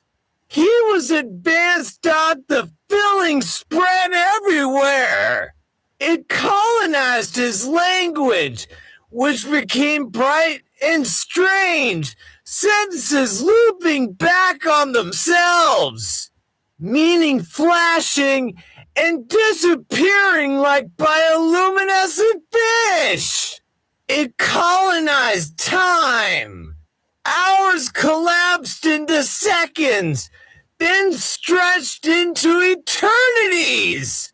It colonized his eternities until sensations lost their labels, heat, urgency, brilliance, pressure, significance, all blended into a single roaring yes. He stopped sleeping because sleep felt like leakage. He stopped eating because food felt irrelevant. He stopped listening to anyone who spoke slowly, cautiously, skeptically. Slowness felt like rot. Doubt felt like sabotage. He was riddled with holes now, but he didn't experience himself as empty. He experienced himself as overfull, swollen with purpose, vibrating with insight. The paradox did not bother him. Contradictions felt elegant. If something made sense and didn't make sense, that only meant it was important, occasionally, rarely. Dangerously, he'd sense how much of him was missing. Not physically missing, but functionally gone. Patience, continuity, the ability to stop.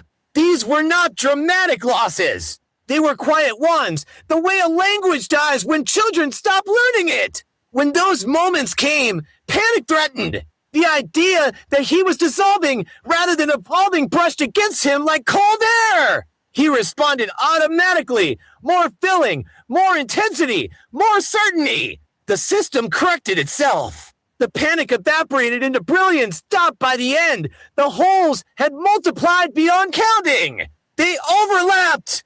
They connected. They formed a latticework of absence through which his thoughts screamed at full volume.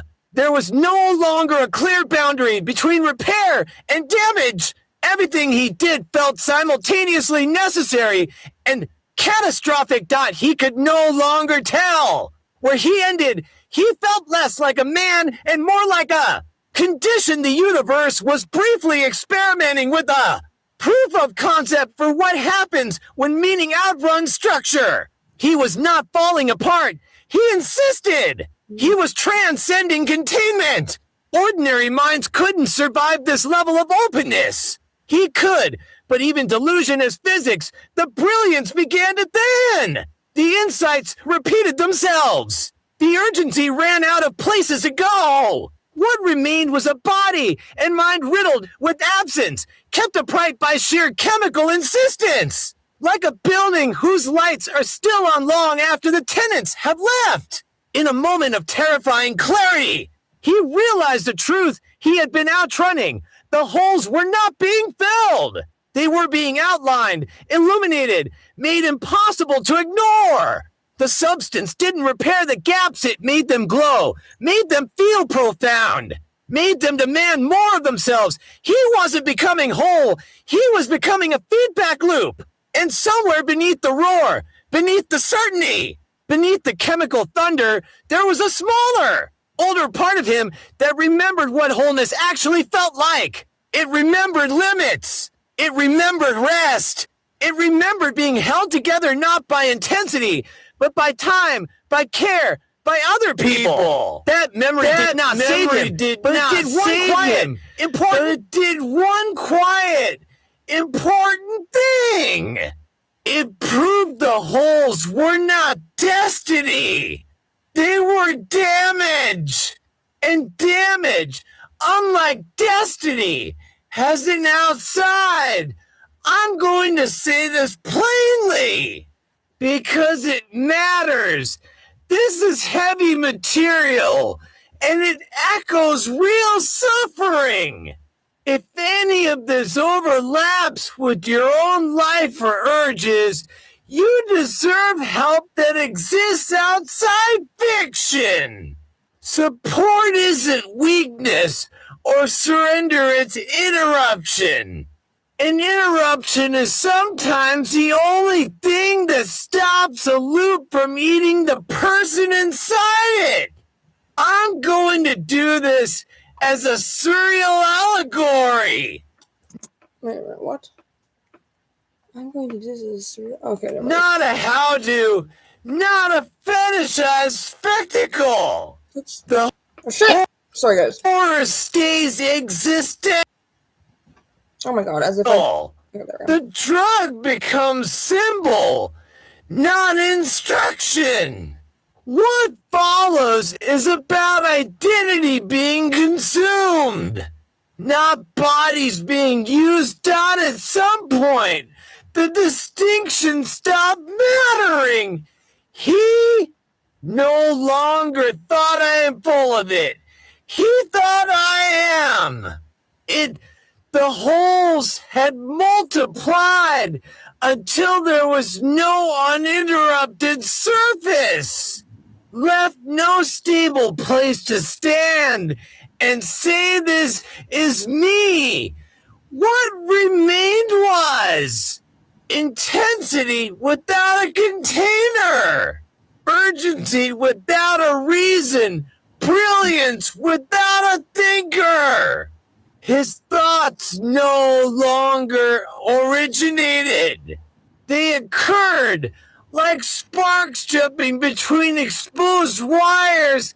He noticed distantly that people looked at him differently now, not with concern, not with fear, not with appraisal. They leaned in when he spoke. They stayed too close. They listened not for meaning, but for effect. His presence did something to them. He made rooms louder, faster, hungrier. People left conversations with him vibrating. Conversations. Convinced they touched something essential. Vibrating.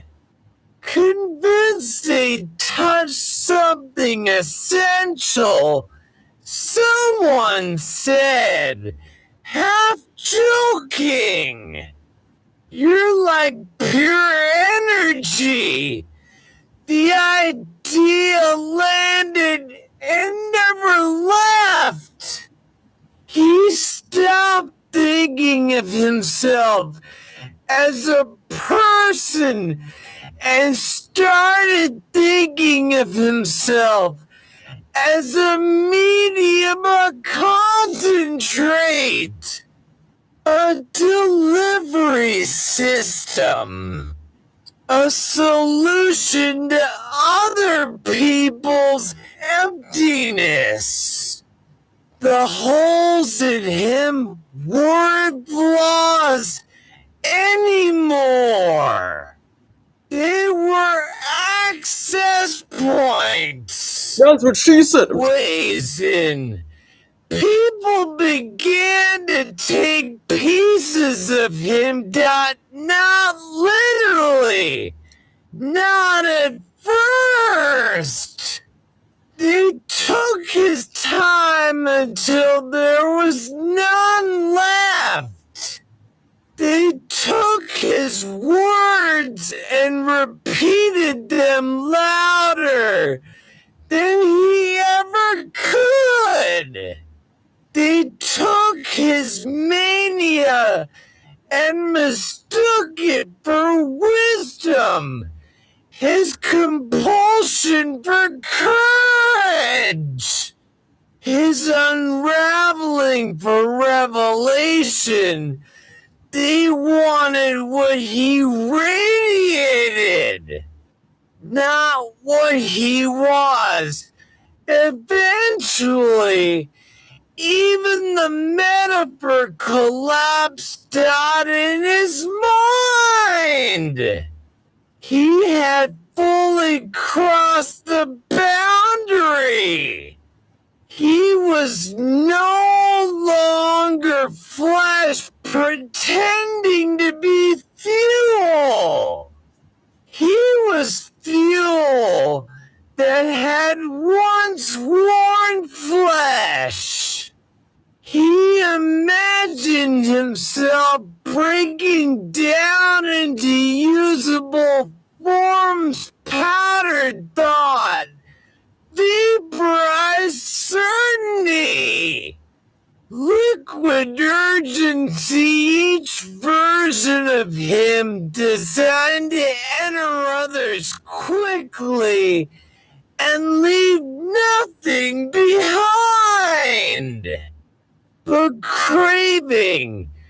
People approached him with need written all over them.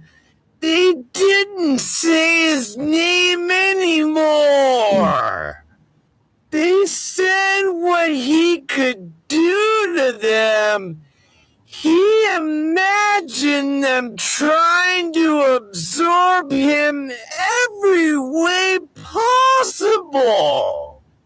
Desperate to feel what he felt, convinced it would fix him. He watched himself dissolve in their hands, their mouths, their rituals, until nothing recognizable remained. Each person took a version of him and left emptier than before. Furious that the effect never lasted, and what was left of him felt a terrible, hollow pride. He was being used.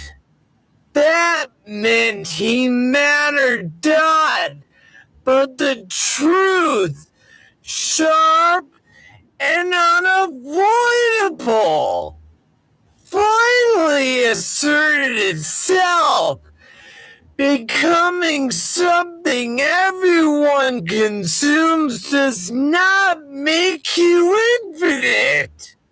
It makes you finite faster.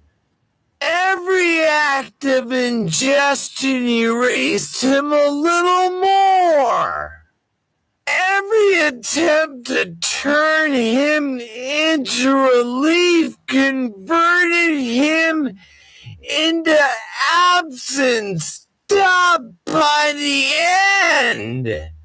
He was everywhere and nowhere diffused across other people's needs, and now unremembered, function without identity.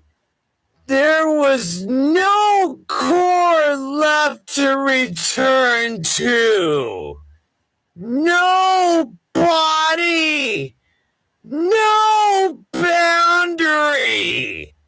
Just residue and legend, and a persistent ache where a self had once insisted on existing. In the final quiet, because even madness burns out one last understanding surfaced.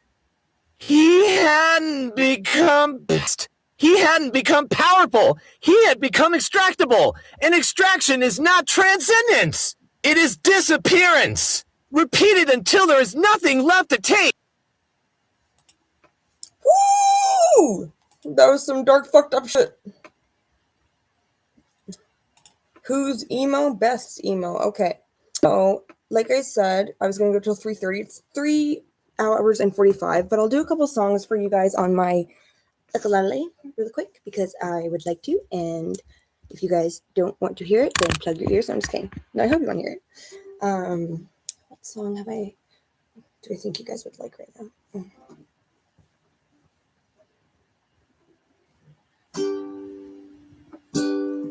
This is a crowd pleaser.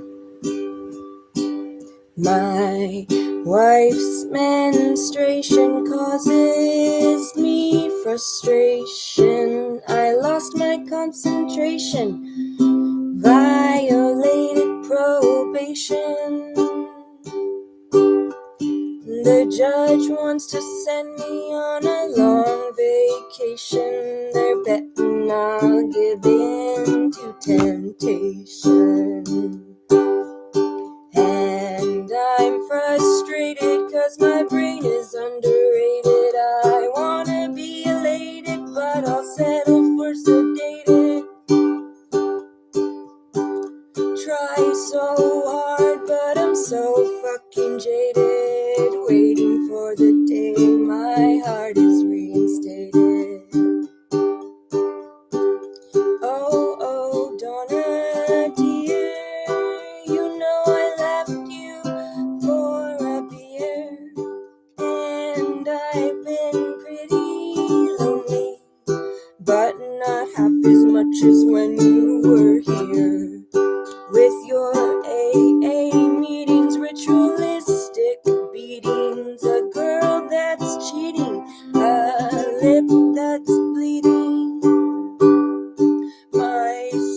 coworker says my disease needs treating. Self-mutilation, I got front row seating. And oh, Donna, dear, you know I left you for a beer. And I've been pretty lonely, but not half as much as when you were here. And oh, Natasha, and I spun our marriage in the can. I was shooting up because you called my bluff. I hope you find yourself a better man. And oh, Susie, you were such a pretty memory. I've been drunk for 10 years, wishing she'd come back to me. What is the wrong? I'm just doing that by heart that I could show you guys. I'm gonna play a couple more.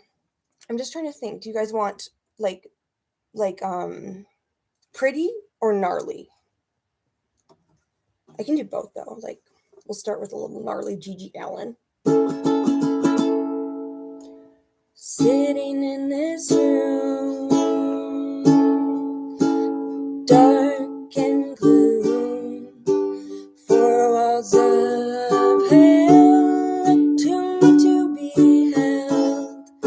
Sitting in this room sucks so bad I might as well be up in jail. Sitting in this room, I want to die, I want to die, I want to die.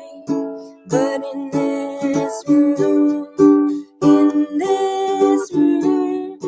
four walls of hell, I'd rather live inside a tomb. Oh, in this room with my needle and my spoon, I'm making love to myself inside this room.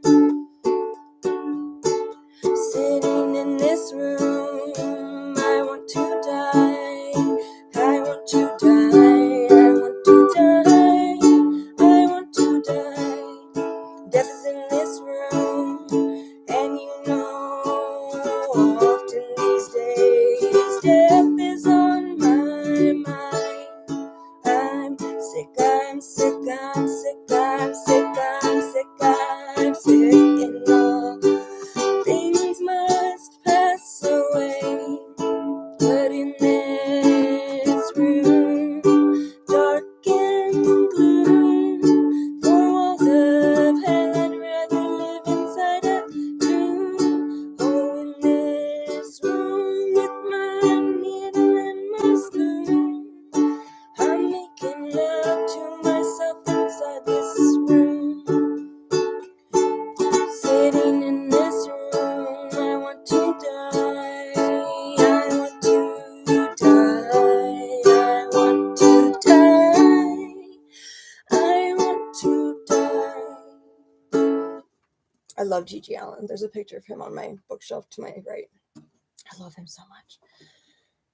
And then we'll do a pretty one to show you guys that I'm versatile. And then maybe that'll be the last one, unless you guys say encore. You know, but nobody say it, please, please, please don't say it. God, please, God, nobody say it. I'm just kidding. You're stupid. Yeah, this is Baby Birch by Johnny Houston. It's a pretty one. This is the song for Baby Birch, though I will never know you. And at the back of what we've done, there is the knowledge of you. And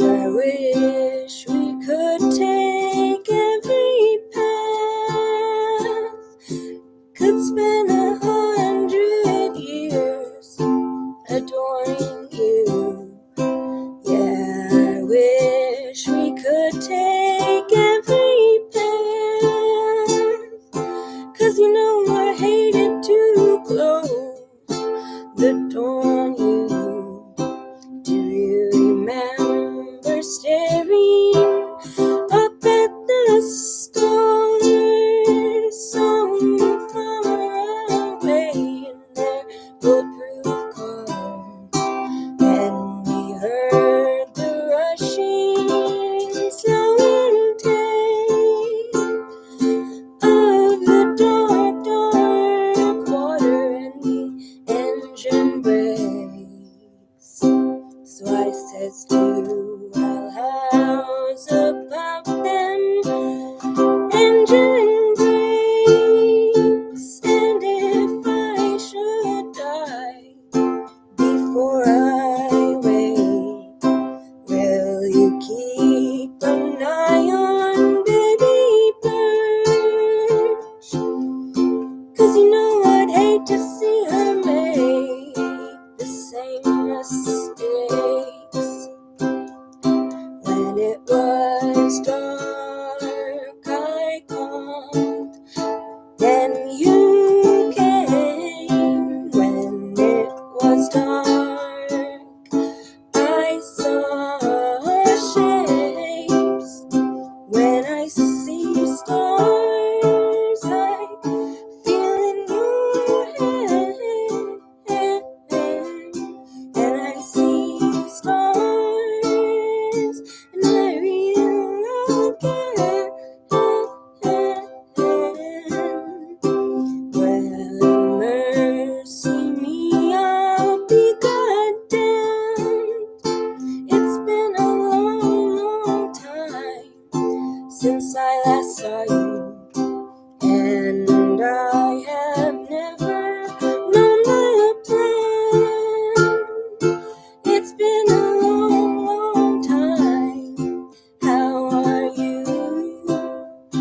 Your eyes are green, your hair is gold, your hair is black, your eyes are blue. I close the ranks and I double back, but you know I hated to close the door on you. We take a walk along the dirty lake, hear the goose cussing at me over her eggs. My poor little cousin, I don't want your eggs. A little baby fussing at me all over my legs. And there is a blacksmith, and there is a shepherd, and there is a butcher boy, and there is a barber who's cutting and cutting away at my only joy. I saw a rabbit as quick as a knife and as pale as a candlestick, and I thought it would be harder to do, but I caught her and skinned her quick, held her there, kicking and mewling and splendid and spewing and song and blue. Told her, wherever you go, little runaway bunny, I will find you. And then she ran, as they're liable to do. Be at peace, baby, and be gone. Be at peace, baby, and be gone. Okay, I'm gonna do one more, but let me think of which one I want to do. I'm thinking like urine speaks louder than words. I don't know if I heard that. What's the thing? This one's pretty and gnarly, so it's a good little mix, okay? This will be my goodbye song to you guys, because it's 3:57, so it'll be a good little 4-hour little 4-hour, Arty Party. Here's the closeout song. I was quiet as a mouse when I snuck into your house and took roofies with your spouse. Oh my God, who's calling me? Sorry, one second.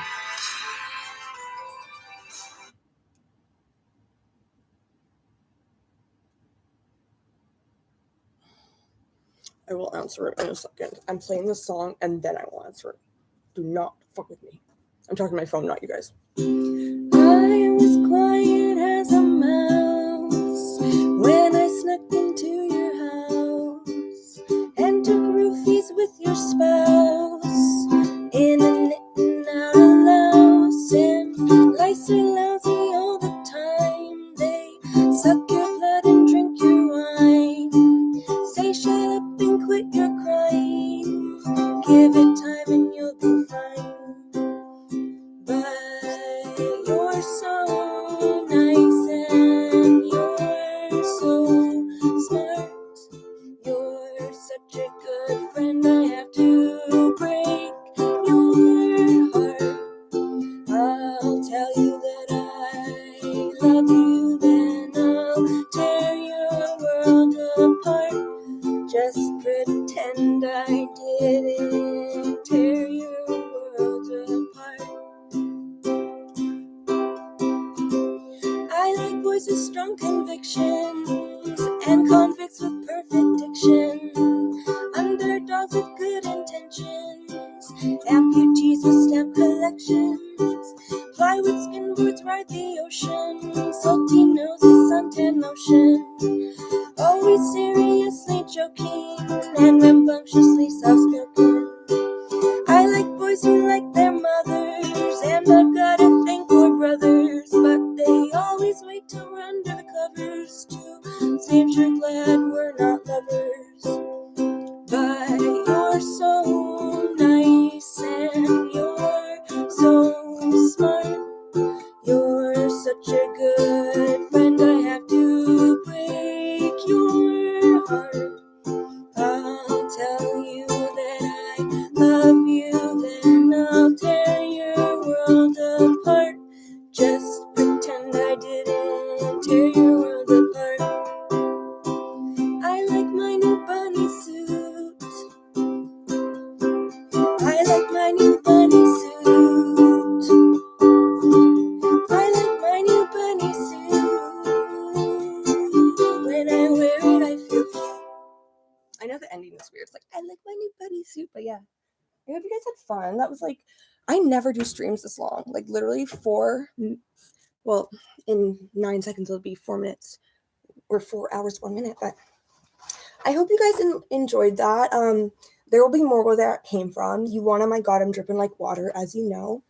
And yeah, I don't know. I don't schedule anything beforehand, and I never know what's going to happen with me because I'm unstable, unpredictable, unbeatable, unbelievable. No, but anyway. Okay, so thank you very much for everybody who watched. And for anybody who is maybe just getting here, or if you'd like to know what's going to happen next time on Let's Get Freaky Deaky Arty Party with Bethadone at the Bethadone Clinic, home of Art Freak Productions.